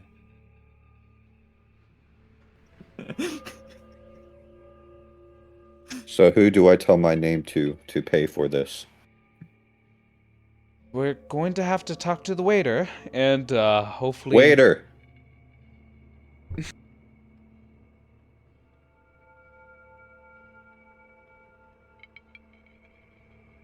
So, Waiter.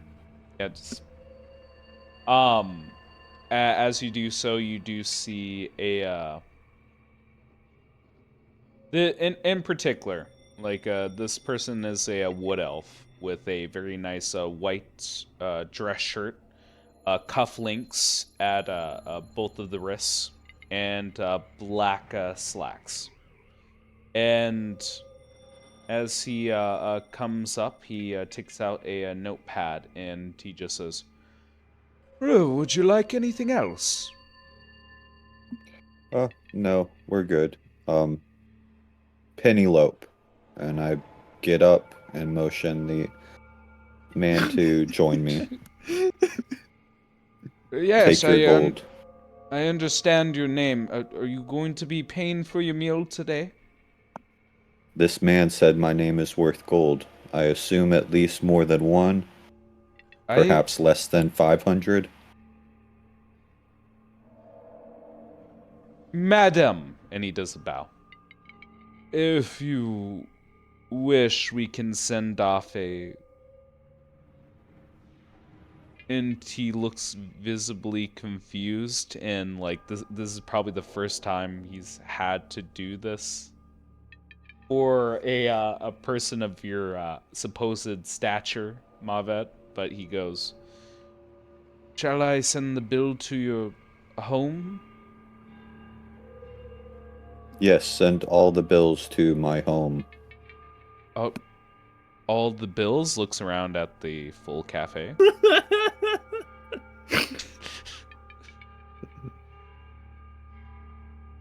Yes, and tell them Penelope. They shall be happy with the gold. As you wish, my lady. And you see that your date is visibly shocked. Like, oh, I knew that you had money. Huh. You wouldn't doubt it for a second. And he straightens out his clothes, offers his hand, and just goes, "My lady." I offer him my back to hop on like a piggyback. Yeah, I imagine you're crouched slightly and turned over. Imagine like a small woman with black skin, a very beautiful like hairstyle. I imagine like the braided back a ducktail, and she is kneeling down with high heels, offering this gentleman a piggyback ride. Just to establish the scene. Um, my dear, Apparently, she's very down to trot right now. my dear, I wouldn't be so bold as to ride you. Could you just hold my hand? Isn't that what you humans usually do, though? Ride each other? I'm not sure what humans do, but in the elven community, we don't ride each other like that. Unless that is normal for your culture? I reach out and touch his ears, and then touch mine. Elvish. Okay, you can't ride me. Oh, Let us go to the coast. okay. Still holding out hand for you to hold? If I give you gold, can we not hold hands? Oh god. Yes!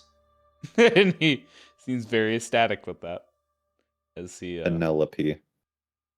Let us go. and he follows your footfall. And I think at that moment we're gonna take a slight break here. After that comedy of errors. Yeah, holy hell!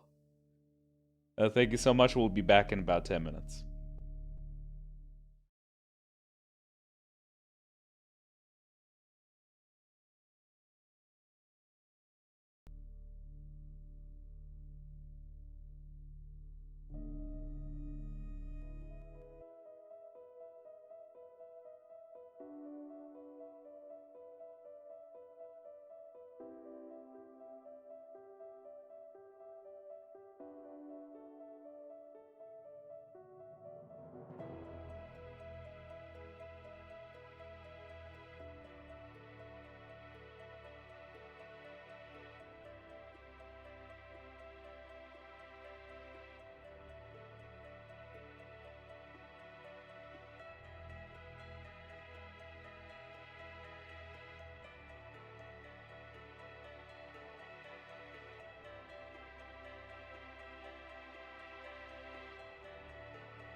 All right, and we're back.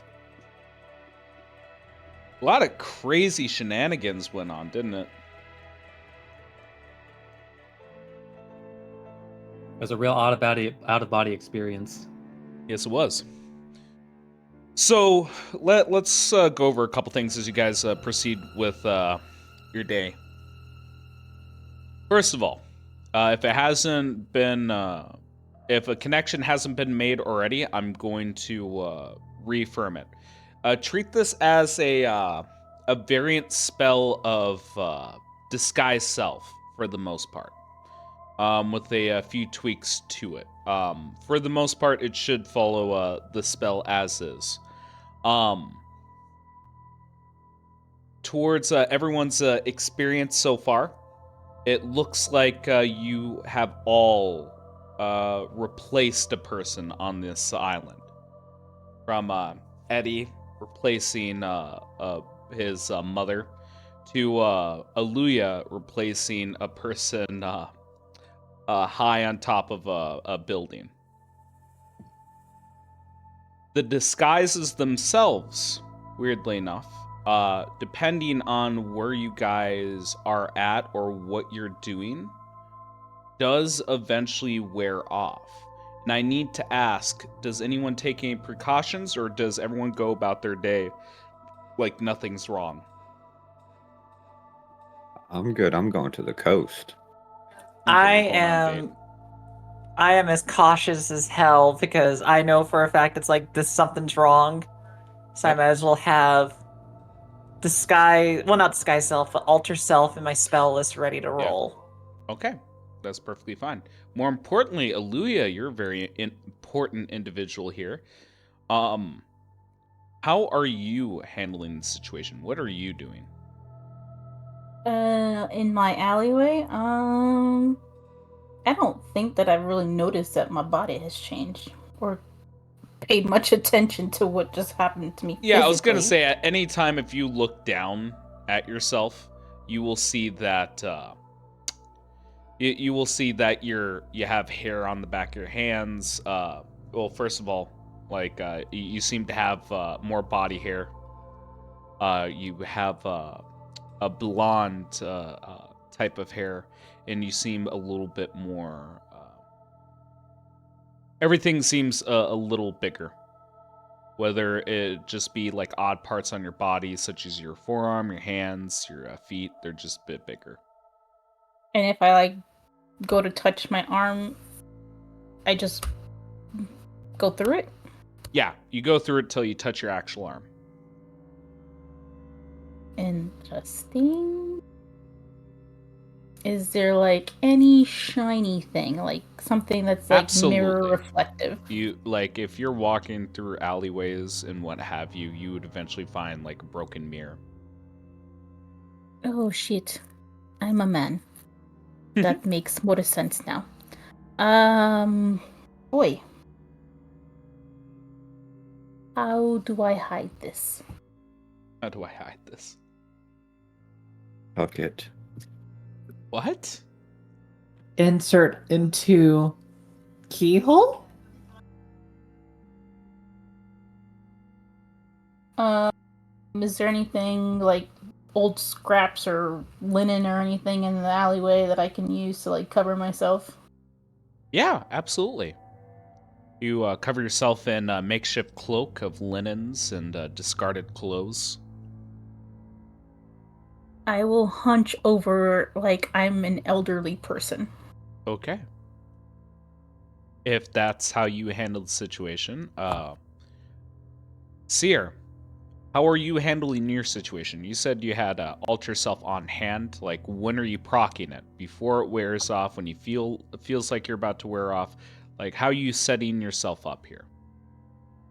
Well, first, I'm gonna look in a mirror so I know what I look like. Yeah, you look like you have mutton chops.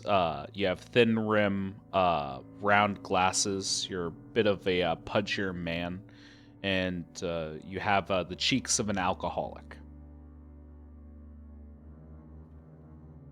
Okay, Nice and and this leads to rosy. my next question that I might not know, and you could say I don't know. Mm-hmm. So if I switch spots with someone, where is the other person? You don't know. Oh no, this is gonna be so bad if they're like all the way in the middle of fuck nowhere. Anyhow. So now that I know what I look like, Aluya, are you the one that was carrying the staff, or was it me? It was you. Well, you're fucked. But basically the idea is that I have it on my spell list and as the staff. Yep. But basically what I will do, and now that I know what I look like, I'm gonna kind of see maybe how much time I have left. Is there a way I could like figure that out by testing or other methods? Yeah, like I will say, like once it gets to the 10-minute mark, you do see an occasional flicker, or I should say, 10 minutes towards expiration. You see that flicker. Oh shoot.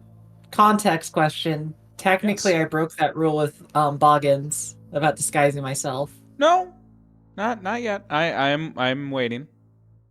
Oh, okay. Yeah, don't worry, But the I'm idea keeping is track. the thing is what I'm trying to do is make it so that ultimately I don't get murdered, so I'm gonna try to skirt the line of disguise. So if I can't look like him, I'll look like myself. Oh, that's what I was hoping to talk with Eddie before this happened, but that's okay. We'll solve it. Okay. Ultimately, I'll disguise myself as humanish if I have to, and then I'll just figure out where the heck I am. Okay. So you're actively disguising yourself? Not with disguise self. That's what I'm doing. Alter self. Basically, I'm Yeah. not looking like a genasi. So yeah, Yeah, but you're actively disguising yourself. I have to, or else it'd be murder on sight. Yep. Which is why I might have to go find Aluya. Yeah, as strange as it does sound, when you're transported to this world, or when you're transported to this region, you felt perfectly fine. You're able to take on the role, go with the swing of things. But as you actively disguise yourself, actively try to hide yourself, you slowly feel a bout of exhaustion coming on to you.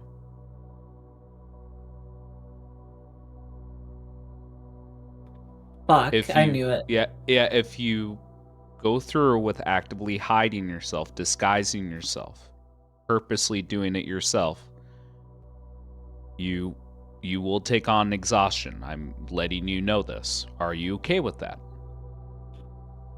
I am okay with it if I could figure out the rate. For now. Because if it's like Yeah, I was gonna say it depends. How long was that spell last for? 1 hour? for alter self, yes, 1 hour. Well, when you cast it the first time, you take 1 level of exhaustion. Please put that onto your sheet. Will do. Yes, ma'am. Let me just get to my character sheet. Come on. Mm-hmm. Oh, now I gotta go find Aluya fast. Okay. No, I gotta find Eddie fast because I'm the one that's gonna kind of die if I don't. Yeah, before I transition off to the other two, I need to hear from Seer and Aluya, who are primarily in town here. Is there any methods that the group has come up with to reconvene in case of a split up? Or are we just throwing shit to the wind and hoping that we find each other here?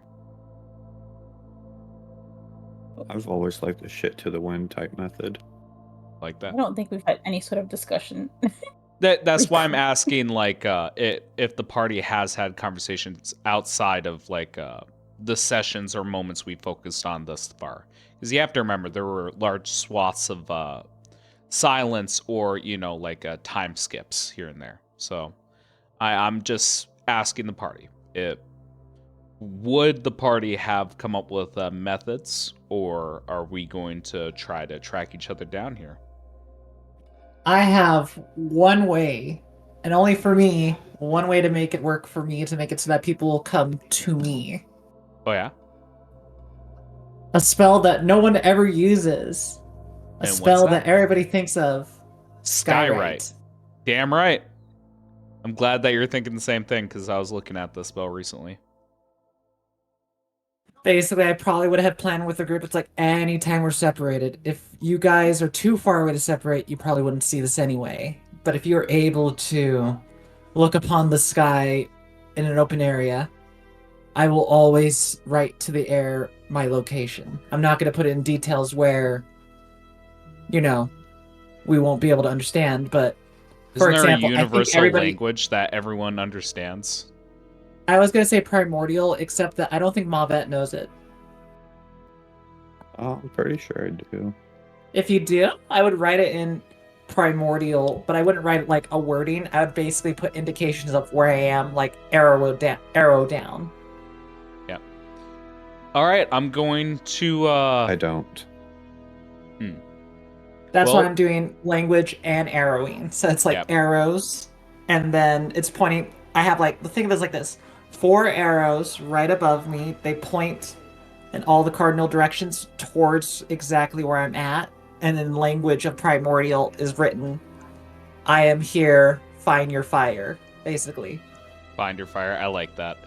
Well, Seer, I'm going to tell you the one thing that you probably never heard as a player or have never said as a DM. Please cast Skywrite for me. Oh my god, I have witnessed the impossible. There you go. Alright, here we go, guys. Personally, I I'm thought you gonna were going to cast- say, sit on this dildo for me, but... You know what? Just because we don't hear about this spell too often, and there actually is a bit of lore with this. Seer, you would actually know with this particular spell, it does get a lot of uses from the Elven community, specifically in Adontis, as they use the clouds to essentially pass off coded messages. Beautiful, then. Yep. Then hopefully everybody looks to the sky as you see Seer. What they will do is the strangest thing. Seer will go through the items. It's kind of like this complicated mechanism where they just kind of like slam little mechanical pops together. Yep. You see bottles being connected. And then Seer will basically point the strain. Remember that palm gun you gave me? Yep. I modified it so that basically Seer can point it to the air and they just shoot at the sky. I like With a that. small- It's like a flare. Yeah. And then as it flies up to the air, it just writes exactly as I did. Yeah, we see that from somewhere within the city, and everyone from their respective locations would be able to see it. Let's start off with I don't know, Eddie. Do you think we should resolve the date first or check back in with the otter? Because I'm kind of going like either or here. Honestly, the date sounds great, and if nothing else, they can at least pass by the many fanciful resorts along the coast. Yep, there you go. You know what, Mavet? You guys are ending up going to the coast. Let me just tell you, you are aware that the spell, the magical effect that's on you is going to wear off in about 5 minutes. But the floor is yours as you and the Elven man are walking along the beachside against the crystal blue waves that keep lapping against both your ankles. You hear the squawking of seagulls.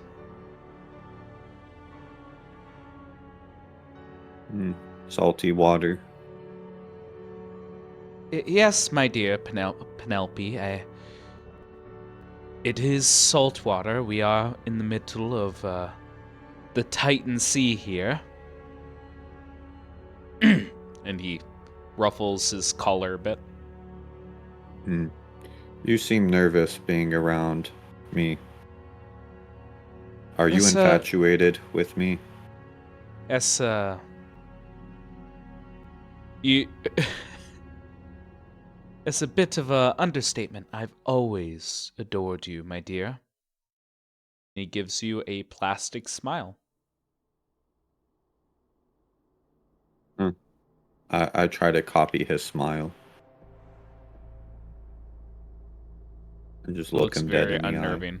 It looks very unnerving and soulless. S- Penelope, my dear.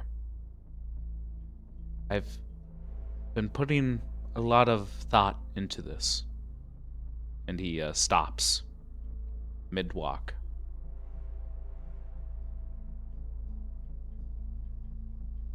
Okay, and Penelope, would you make me the happiest elf in the world? And he gets on one knee. And become my bride? Opens up a little velvet box, and you see a very expensive ring. Much like a gem that's worth about 250 gold here. Sure. I also get on my knee. I don't Eh. really know what, how to make you happy, but I'll try. My dear, so long as you're by my side, with me through thick and thin, and help me in my times of need, such as crippling debt, I would be more than happy to see you every morning that I wake. Okay. Well, Mavet gets up and goes over to his side and kneels back down. Okay, I got next to your side part done. We can work on the other ones, but are you a little happier now? And as you're going around him, his eye twitches a bit. And he just goes, "Is that a yes, Penelope?" Yeah, yeah. If that makes you happy, we'll do whatever this is. Stands up slowly. And I think he might say something along the lines of, "I'll get everything in order, my dear. Um, could I take you back to the hotel?" And you feel the magic is going to wear off at any moment. Yeah, sure, let's go. Thank you. Oh my god. Let's just ruin these man's future plans. Yep. As Which, you know, My I'm perfectly twig is fine gonna with be because he sounds bigger like a than dick. his. yeah, and as we like have a shot of this woman and elven man walking back to town, we see the woman's hair gradually become more leaf-like, and her skin taking on the texture of bark. The camera pans up towards the message that you can see, Mavet. And I think we end the scene on the elven man screaming. And we move over to Eddie. Eddie, I'm gonna give you a little bit more leeway here. Where would you be in the manor, or the state, I should say, after an hour or so, or in fact, like, what would be your activities? What would you be doing?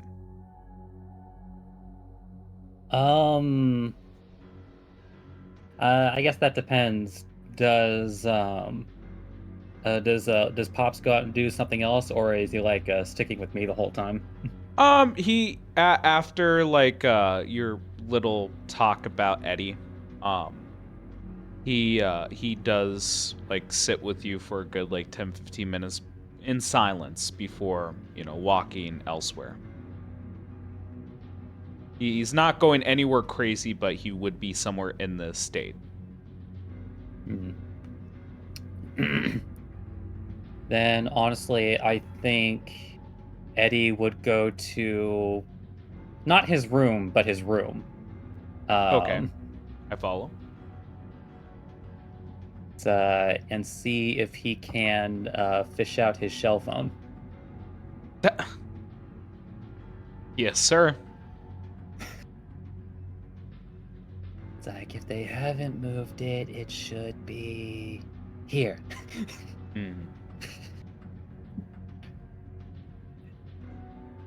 All right. You find... Okay, just to clarify, because I'm under the impression that you were going to the room within your vape, but it sounds like you're exploring No, the he's going manor to his bit. actual Yeah. room. Okay, actual room in the manor. Never mind. That clarity that you tried to drive home in me only confused me. Okay, I was not on the same page. We see Eddie with Eddie in his room, but not in his room, within the room. Dick. All right, you find yourself your cell phone. What do you do with it? Well, honestly, first he's gonna see if he, because like, since he is currently kind of her right now, he's actually going to see if like like she is around. So he's actually going to see if he can call her on her cell phone. Okay. Let me think. Okay. And just to clarify, this is an actual this is an item that you're using, not reflavoring of a spell or anything, or an ability. An item. Okay. Okay. And I'd presume it would work like if someone who makes the call has to activate their device, and the person on the receiving end has to activate their device. Is that a good assumption for like a Yeah, simplistic way of describing it? that is how it would function. If that's the case, and that's how the device works, you receive no answer. Pops is gonna be so mad.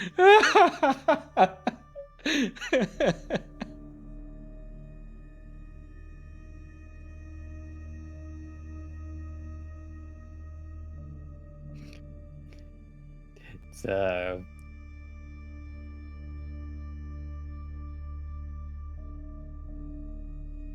it's all right, in which case he's going to put that away for the time being. And just like trying to think.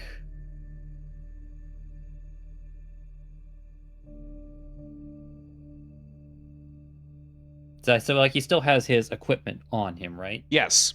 You have all of the inventory equipment that you had on beforehand. All right, in which case he is going to try one more thing. It's like he's going to like reach into his box and pull out like one of his unprocessed mushrooms. Yep. It's like and he's going to attempt to basically see if she's even just like mentally there to answer this call. Okay. Yeah, if you're using a shroom, I just need a quick reminder on your powers here, but I believe it should work as intended, because it is just a mental message. Yep. Okay. Hold on. Yeah.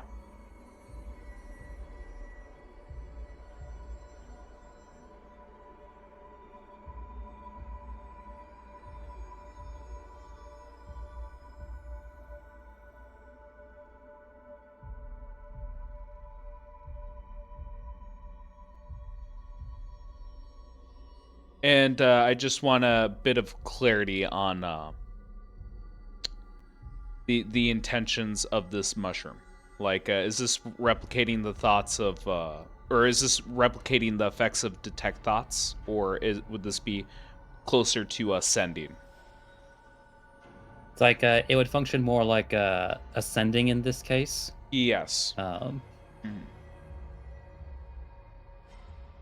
Okay. Because she has at some point or another, Yes. or I would presumably, 100%. partaken in this. So, Okay. Just to make things again, to make things appropriate for this, I will allow for like a ascending for this, but try to follow the rules. I don't want too much of a back and forth or any too crazy of a dialogue. Let's follow the spell and see what happens here. Yeah, it's just like that's how I imagine how it would function if somebody else didn't have like a mushroom on their person as well. So, it's yes, like he would like I put it. It's like, it's, hey Ma, it's Eddie. I guess I'm home right now. I don't know where you are though. Are you okay? Where are you?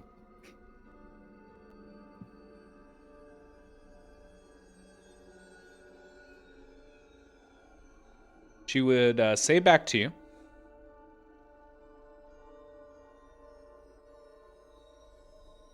I am sitting on a chair. There is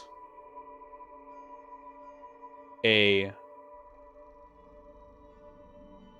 ward around me. People are scared. Thank goodness you're all right. I love you, son. Two words to spare. XO. There we go. XO.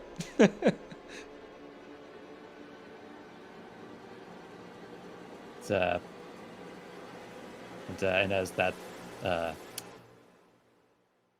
yeah, I would think in this case like the mushroom would like would crumble away. So all right. He's probably still gonna be mad, but at least I know where she is. He's probably still gonna be mad.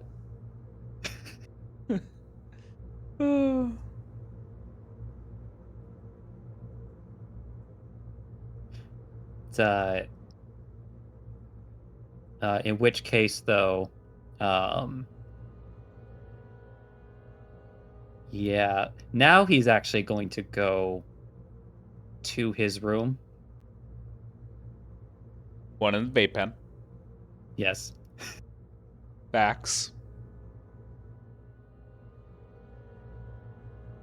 He will then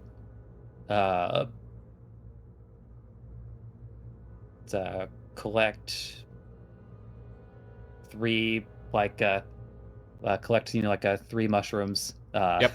And because he's at least assuming that if this has happened to him, it probably happened to everybody else. Yeah.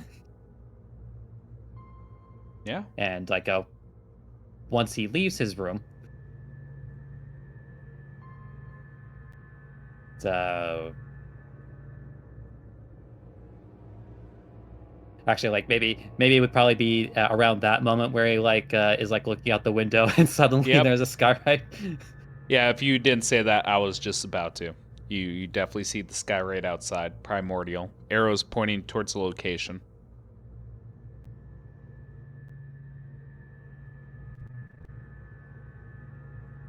It's like, oh no. Yeah, and you know what, Eddie? Because again, the community is closely tied to the elven community. Again, you are also aware that elves do favor that spell for communication. They are a very cloud-centric type of people. Oh no, that's bad. It's like, and he's going to very quickly, grab one of those mushrooms. It's like, and burn one on Seer. Just like, Yeah. Seer, that was a bad idea. Go to the mansion at the top of the hill. Will do. On borrowed time.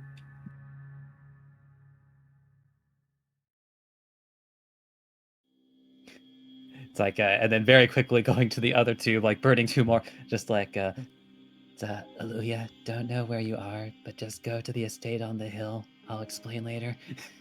Mm-hmm. All right, I'll go as quickly as I can. And Then what? and I know this isn't how it works, but I kind of do want to imagine this is like a telephone-esque. And as you do talk to Mabet, you do hear screaming in the background.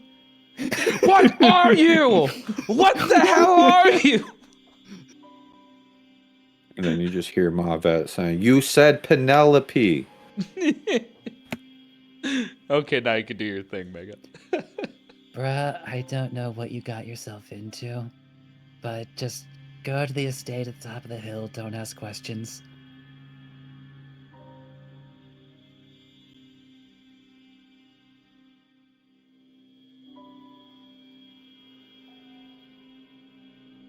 Your response, Mavet, because it is like sending. Okay, should I bring my person I'm making happy? Fiance. I don't know that word.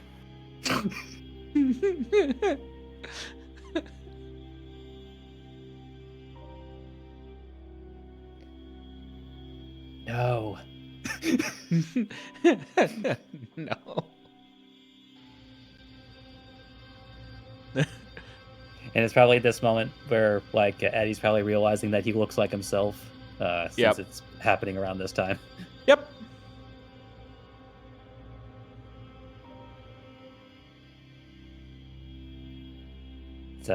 In which case, with all that out of the way, just like, this is gonna be a huge mess to explain. Then he's actually going to go out on his own balcony. Yep. He's going to send Eddie downward and then swap places. Hmm. And then he's going to go to the front door. Imagine there's a bit of... Oh, hang on, because we need to flesh things out. This is a rich family. I do imagine there is a gatehouse and there is a guard slouched over, probably sitting in a chair, reading a book at the moment. Oh, yeah, you know what? That is fair. Yeah. Just Yeah. like Eddie would first, port himself down to the first floor. Yeah. And then make his way to, try to sneak his way to the front of the estate. I'm not even going to bother to have you make a check because, one, you do have teleportations, and two, the guy is obviously not paying attention. He is reading a book. Yeah, so he's just going to port himself to the outside of the gate, and then he's going to, press on the ringer. Mm-hmm. Like, zzz. I'm sorry. So hang on, just to have the mental image here. Is you went outside of the gate and you're trying to buzz yourself back in. Do I understand Yes. that correctly? Okay. So 1 moment, He's going to make please. this as nonchalant as possible. Yep. You hear that? It's 1 moment, please. Flips the page.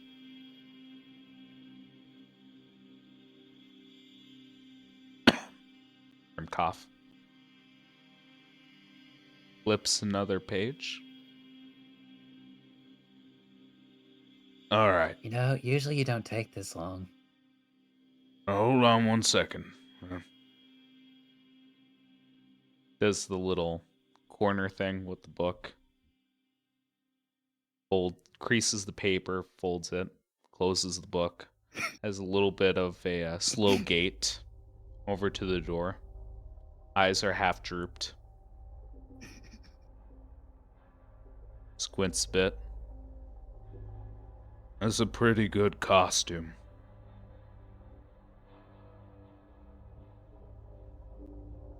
What costume? Squints even harder. Stares in silence. What do you think you're doing here, boy?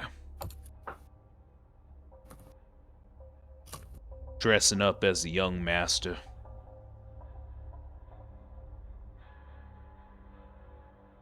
I mean, I always wear these clothes.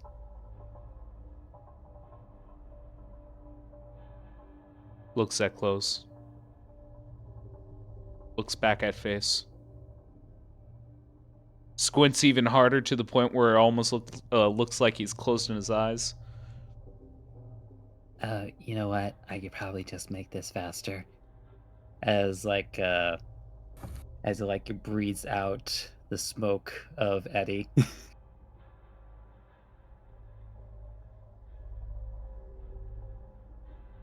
Really scrutinizes the Echo Knight Eddie. Looking him up and down. Gives a very slow nod. Alright. I believe you. Then hobbles over to like the lock on the gate.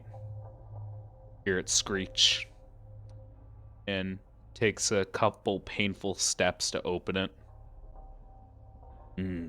Come in, young Master Hayes. Your father would like to see you.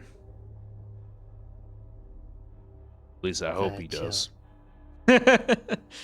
He opens the gate. Is like out of breath already when you come through. Closes it again. And then I would presume, like, I'm using a rough distance here, but I'm assuming with all these shenanigans, all this painful waiting, that 2 or 3 minutes pass by before the next person shows up.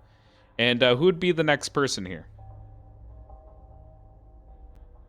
Between Seer and Aluya. Probably Luya, because they're not exhausted. Like, that's Sears in a little bit of a panic. Yep. But they're basically like slowed down by the fact that they're already tired and are like, damn it, I don't have a lot of time.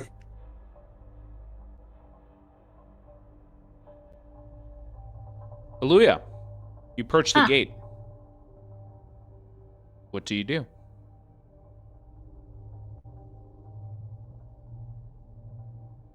If I cast message, do I have to see Eddie? I forget.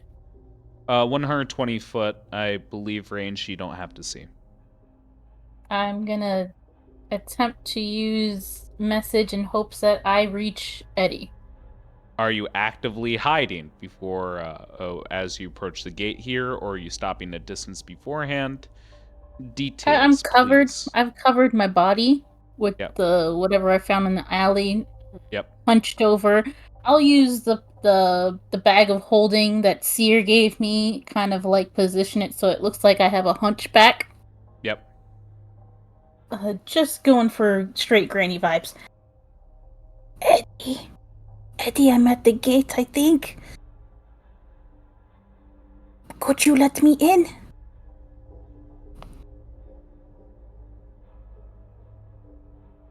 Oh, just like buzz yourself in. There is a buzzer. Alright. Well, okay, yeah, okay. Bzz.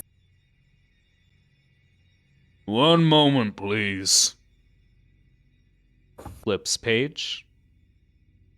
A minute passes. Flips one more page. Creases the corner of the page. Closes book. Stands up with a groan. Oh, alright.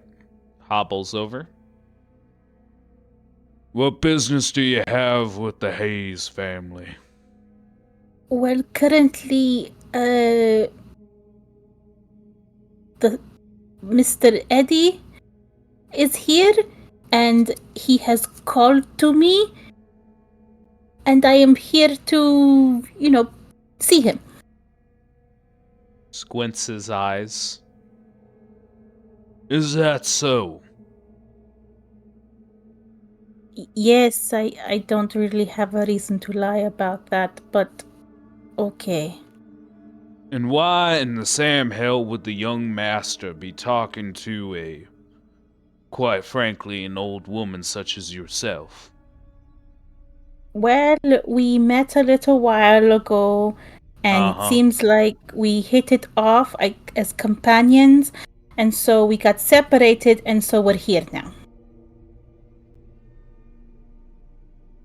I'm gonna need a persuasion check before I decide how much bullshit you're actually feeding me. Am I allowed to guidance myself? Oh, my nose is itchy. I will tell you what happens if you try to guidance yourself during a social check. Would you like to do that? No. Okay. Where's my roll? Yeah. Hang on, I'll throw it right at you.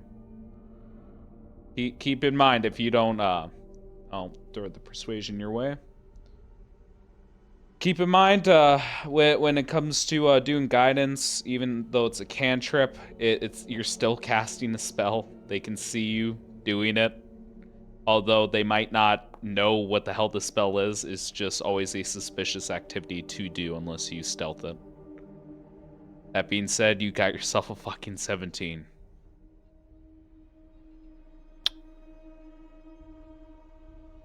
Squints his eyes really tight. Couple things ain't adding up here. Hmm? Yeah. Remind me again, how exactly did you and the young master meet? It is quite a story. I don't got time for a story, I'm already reading one. But Short and sweet. I was Cliff Nose Virgin. Okay. We met on a ship. The ship took us to a strange place. We managed to get away. Okay, that's enough. I don't want to hear about your drug stories. And he hobbles over to the gate, begins to open it up. You hear the screeching of the gate. It takes a little too long for him to fully open the gate and just goes, yeah, just watch what you touch and don't steal any of the silverware. No worries. Don't touch me. My psoriasis is flaring up. Okay. The fuck is psoriasis? It's like a really gross rash, okay? It's flaking off my skin. I'm gonna need a I'm gonna offer you the roll, but I'm actually gonna need a stealth check, and this one's going to be a little strange here. To hide your psoriasis. Yeah. And for this, it's your choice whether you want to use wisdom or charisma, because both are a little fitting here for what I have in mind. I don't want to use my charisma because that's my highest one.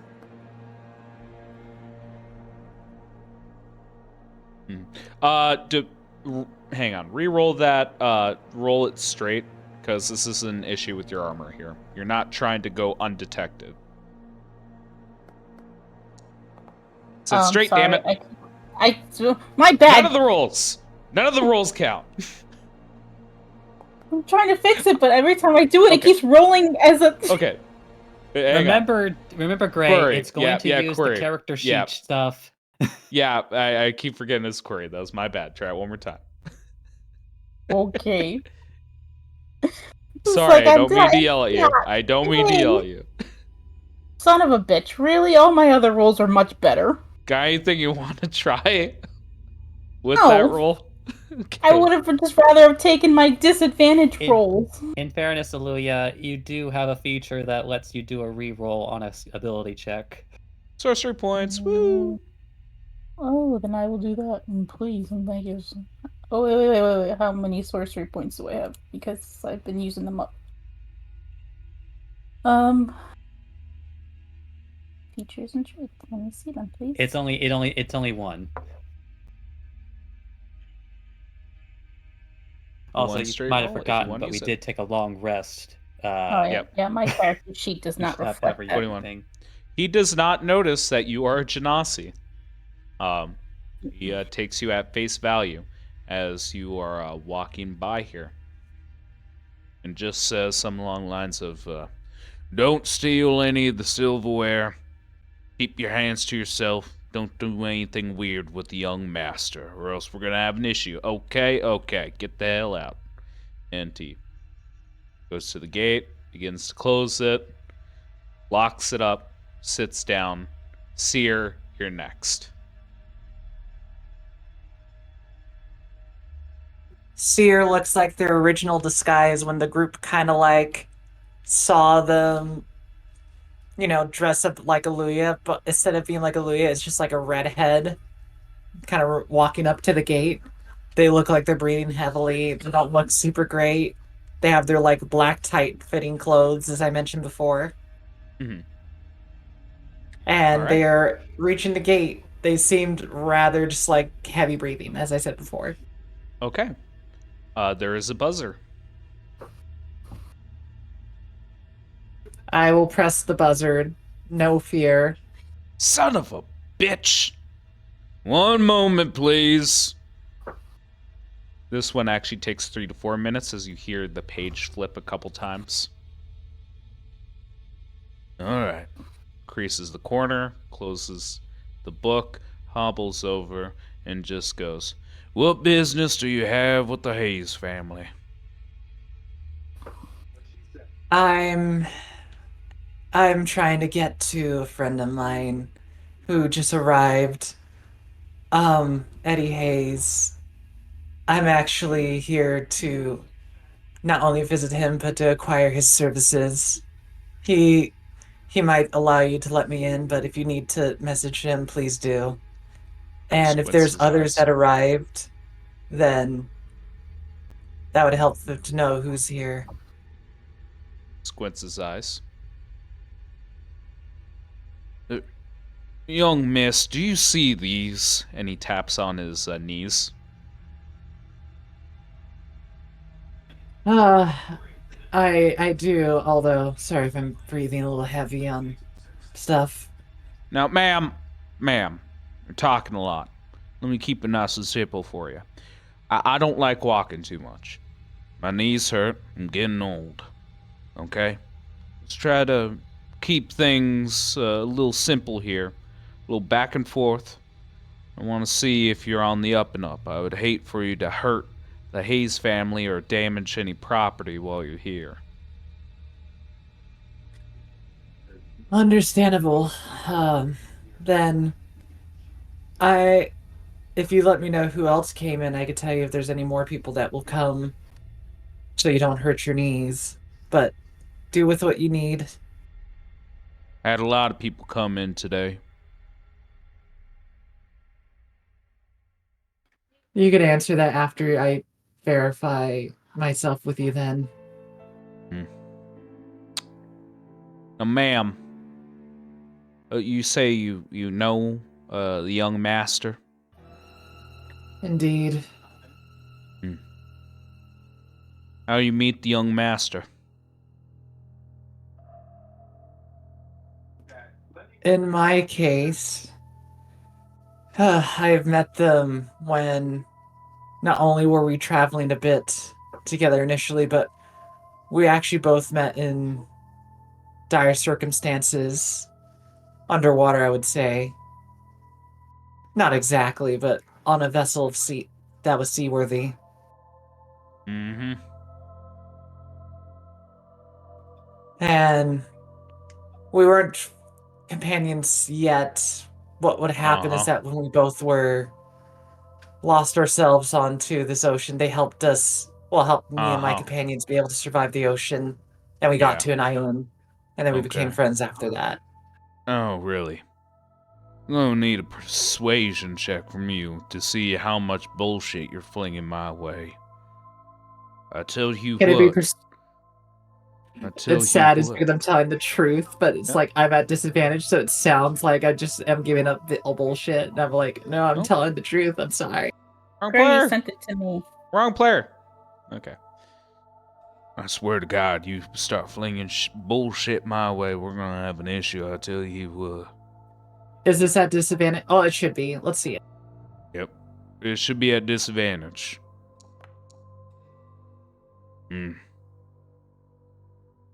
Anything you'd like to do to that check before I chew you out? I might as well burn my, you know, I would say flash of genius because I might as well to make it turn into a 17. Squints his eyes at you.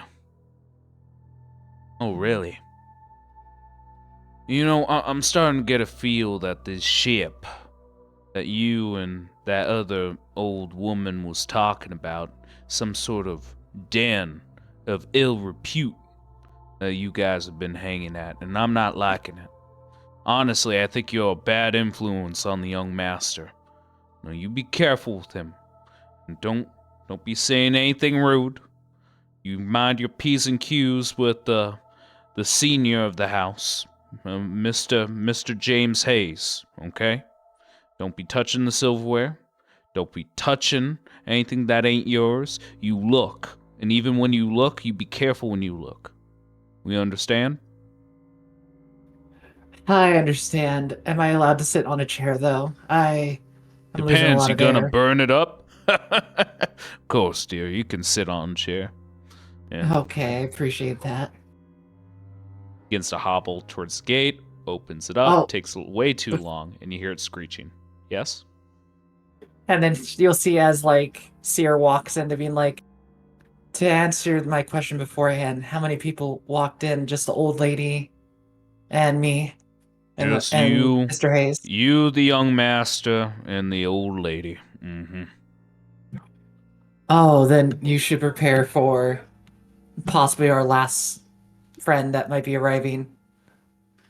So I don't want you to hurt your knees. If you want me to treat those, I can, but Oh, well, honey, there's nothing you can do to fix these legs. They're all sorts of busted.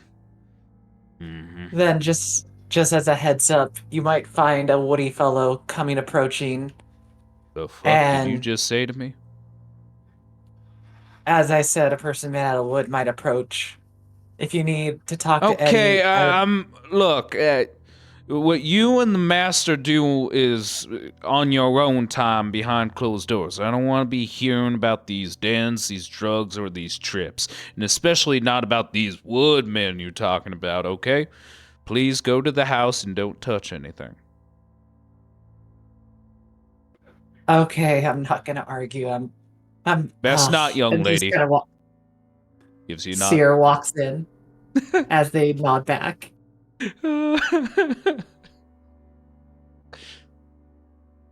Now he's gonna have a rude awakening when he sees it. Yep. Mavet, you're the last person at the gate.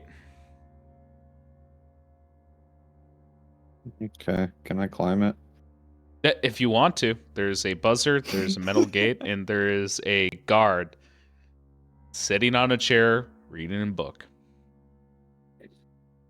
Okay, I'll yell at the guard. Eddie told me to meet him here. Where is he? Without even looking at you, he just says, use the buzzer. I hit the buzzer. One moment, please. A couple minutes pass by. Okay, before he even does that, I'm gonna Yep. start climbing. Yep. I'm gonna say about the time you get to like the halfway point, if not on top, he's folding over the page, closes the book, begins to hobble over, looks up, sees you on the fence, and goes, son, I got a lot of questions. First of all, I haven't seen someone like you before. Second of all, what the fuck are you doing on my fence? I'm doing what Eddie asked. Get your ass down. Now. I hop down. Mm-hmm. Which side do you hop down on? On the opposite side that I started on. No. Climb back up that motherfucking fence on the other side. You're gonna enter on this property like everyone else. Where is Eddie? Are you hurting him?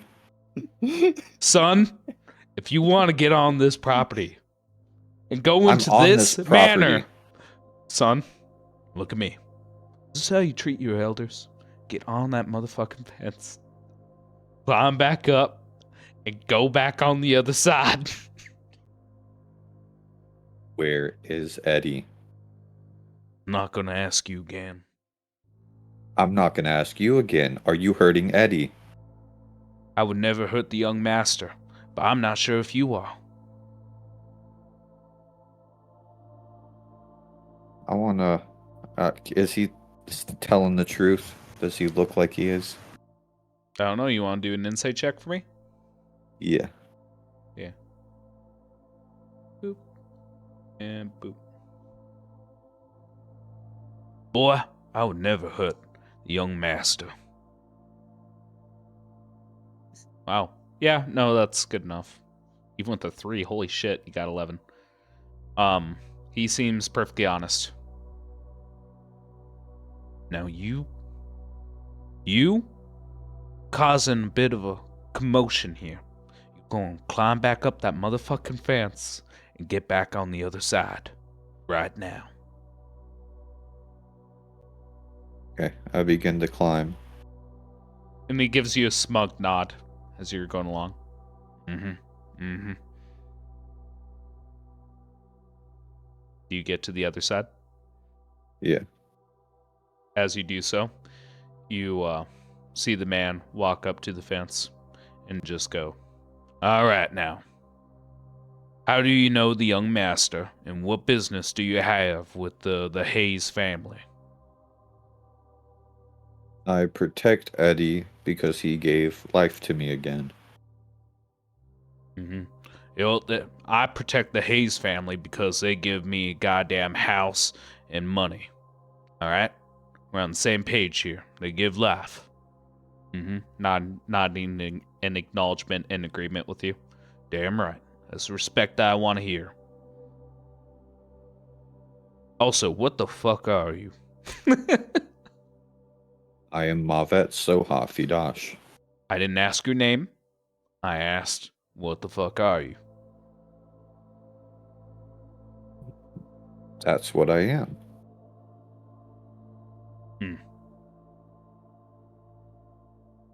Squints his eyes. What business do you have with the Hayes family? All I came here was for Eddie. He told me through the clouds to come here.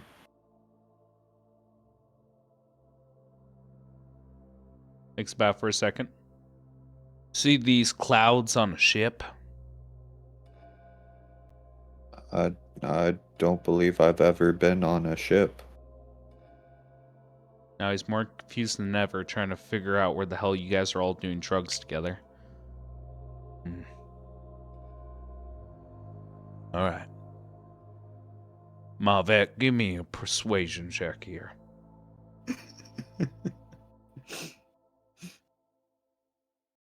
Does he get advantaged by the fact that Seer mentioned he's a woody person? I'm rolling normal. No, I was wanna gonna say he would have this got is fun. advantage if it wasn't for the fact that he tried to trespass onto the fucking property.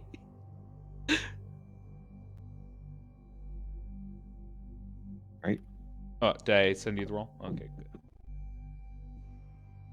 You know what?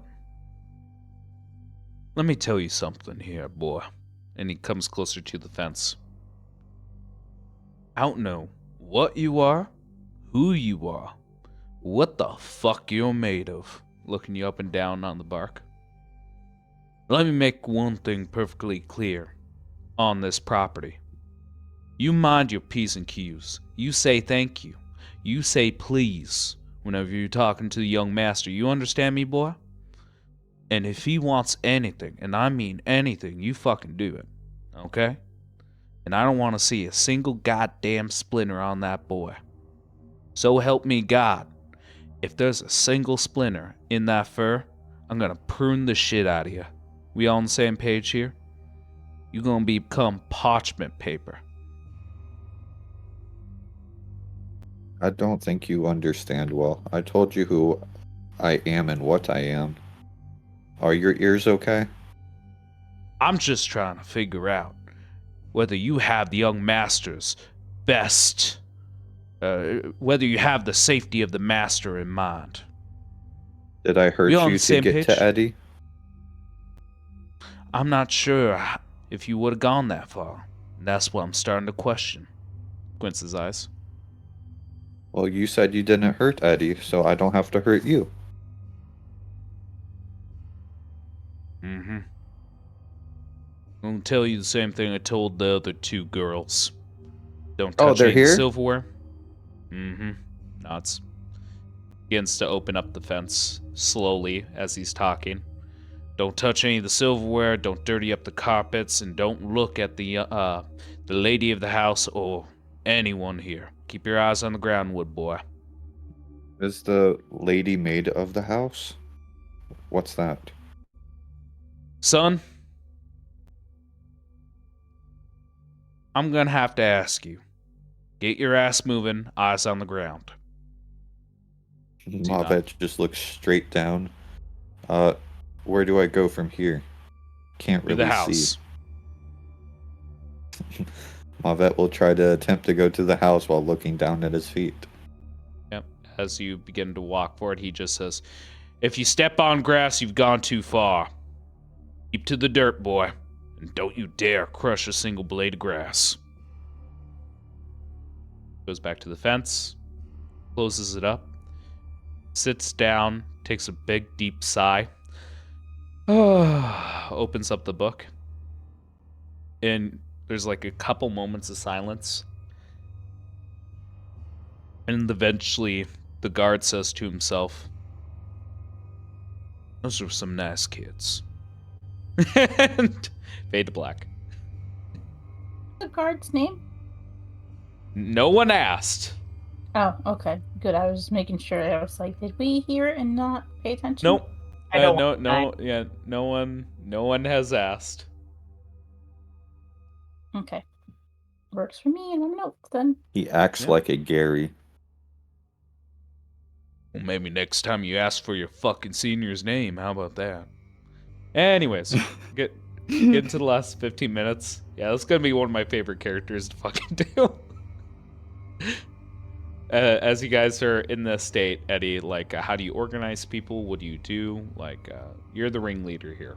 What's happening? It's I mean, like, probably in the interim, like, because I think ultimately how you would have to do this is that he would ask, like, you know, like one of the roaming servants to direct any Yes, guest sir. toward the sitting room. Oh, but of course. I'll do that for you. Right in a jiffy. Yeah, I can do that. And you just see, like, a very young wood elf boy obeying your commands. Did I do good? You did awesome, bruh. Oh, thank you, thank you, thank you. And he like, shakes your hand violently. But then also I feel like because like I think it would be awkward if it's like if Pops was the last person to know that he was there. So Yep. I think he would have to like go like looking for him before he meets everybody back in the sitting room. If you try to find your father, he appears to be locked in his study. If you want to explore this avenue, I can say you're right in front of the door. He'll knock on the door. I've told you once, I've told you 1,000 times. When I'm in my study, please, just give me time. No food, no water, I'm fine. Well, okay, I guess I'll just be in the sitting room if you need me, Pops. He's very torn and conflicted whether to scream out Marianne or Eddie. And I think he leans more towards, "Is that you, Marianne?" "Couldn't be Eddie." And he hear the shifting of the chair. It definitely creaks as he stands up too. And you hear the waddle. the pat, pat, pat, pat, pat. Comes to the door, opens it up, and you just see his squinty eyes begin to open upon seeing you.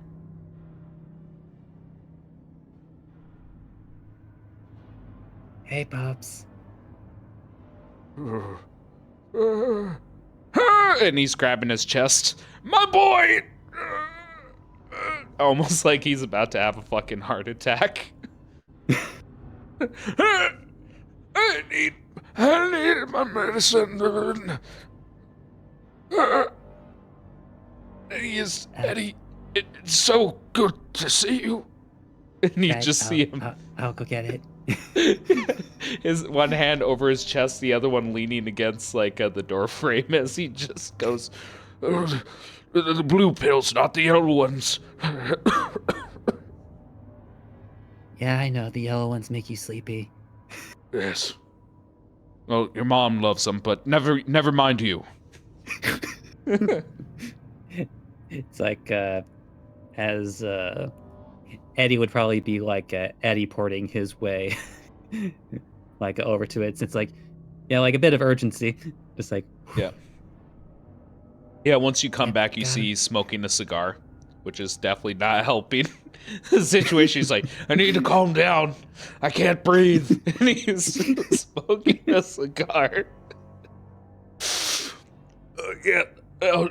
Just a trick. Oh, thank you, Eddie. And he grabs the pills, pops them in his mouth, and drinks it with a bit of water. And you see an echo version of your father sitting down at a nearby chair, and instantly he swaps places with the echo. And he just goes, oh, that's a lot of excitement in one day. Oh, my boy, my sweet boy, come here. Oh, I need another cigar. And he's looking around, flipping the end off of one. Beckoning you in. It's like he walks in and I guess closes the door behind him.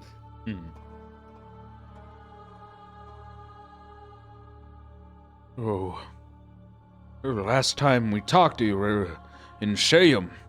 Was just opening up a branch down there. What brings you all the way back here? I thought you were doing a few things here and there, making connections. Yeah, I am. But something kinda came up and well, here I am. Oh, what came up? No. You know what? Never you mind. We need to grab your mother. She'd be more than happy to see you. She's been worrying about you day and night. Well, it's a good thing you're already sitting down. Oh, what do you mean? She'll be ecstatic to see you. I'd love to see her face. That's the thing. I might not be able to see Ma for a bit. Oh, what, is she going on another shopping escapade? I told her to be careful with her finances. Can't be spending money willy-nilly now. We've only got a few million gold coins. No, it's just not appropriate. Well, I talked to her. Oh! And she's going to be away for a little bit. Away for a little bit? Didn't tell me about any vacation or a trip. She knows it's dangerous on the seas right now.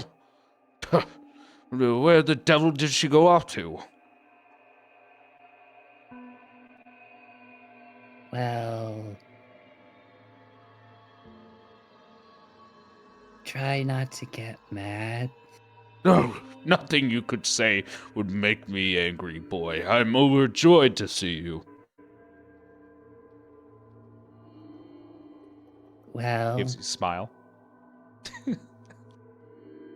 because of the way that I got here, it Nods. seems like she swapped places with me. Slowing down on the nod.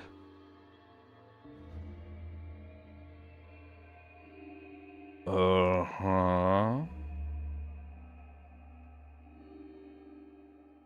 And she kinda sorta won't be able to leave for a bit.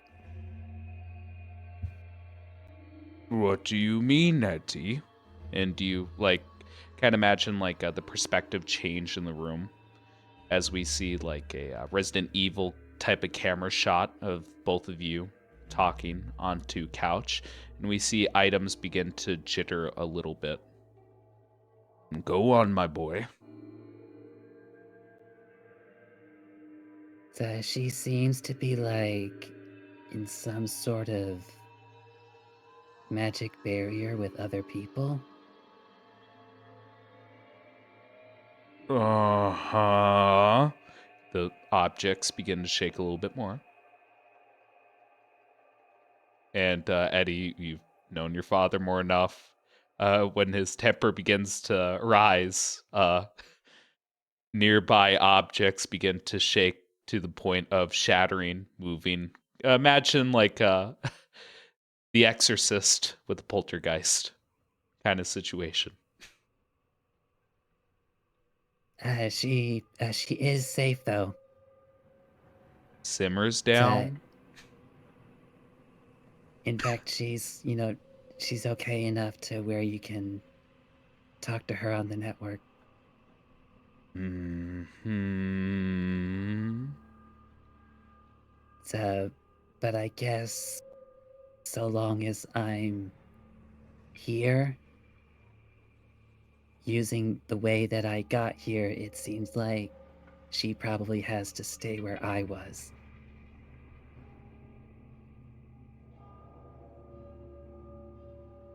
Eddie,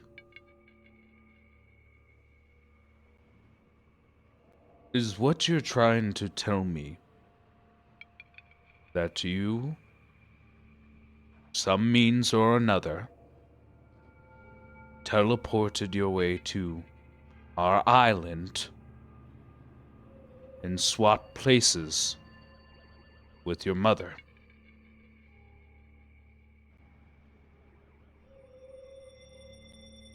In my defense, I didn't know that would happen. And furthermore, you mean to tell me that there's some sort of ward around her, and there are other strangers in Commonwealth, perhaps? Or is it other noblemen? Were they kidnapped? Was this some sort of trap? And again, as he begins to go through the spiral, you see everything begin to shake and slightly lift up in the room as it becomes a bit more hazy through smoke.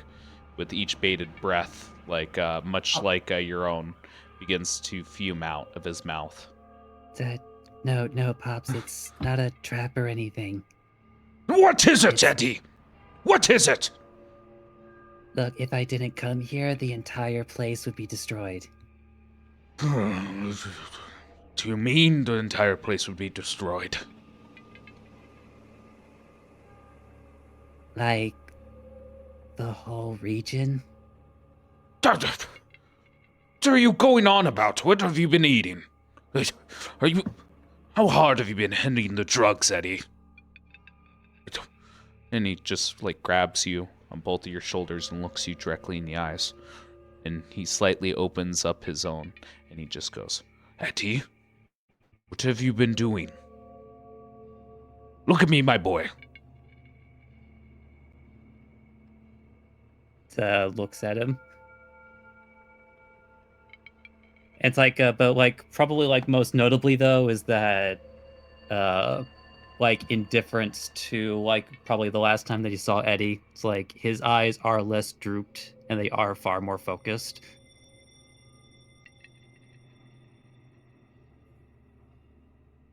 takes a deep breath. rattling begins to die down a little bit. He says, Hetty, what do you mean the region will be destroyed?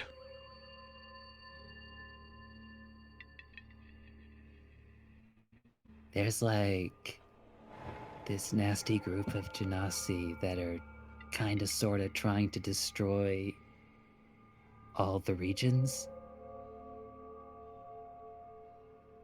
Mm-hmm. slight rattle.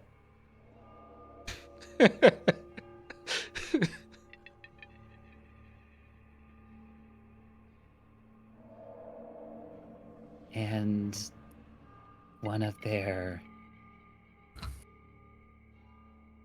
armies is trying to operate here.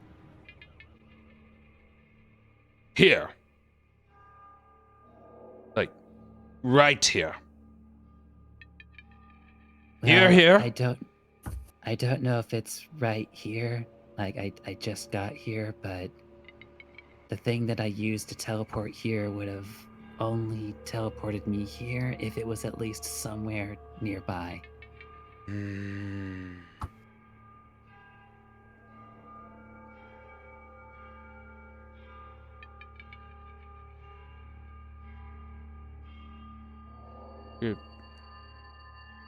Your father stands up,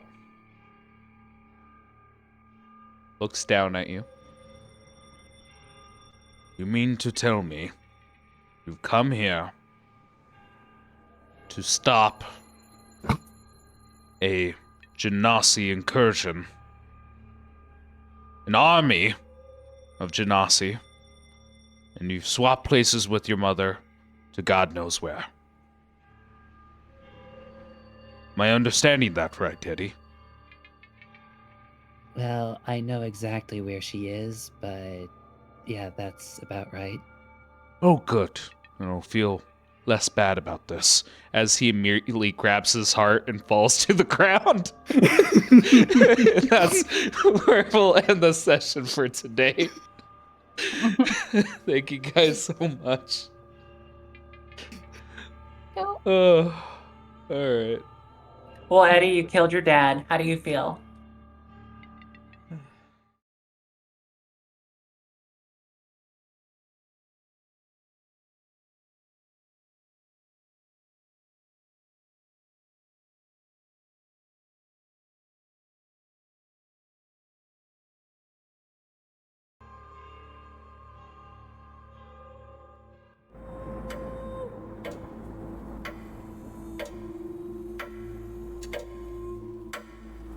This has been House Common Blood. The intro and outro music is Oh My Dog by Savik, and any other music and sound effects used in the episode are royalty free. Credits can be found in the episode description. Please review us on whatever podcast listening app you happen to be using, and if you like us, tell other people. Word of mouth is the best way for us to grow. Thank you for joining us. Iola Skyju.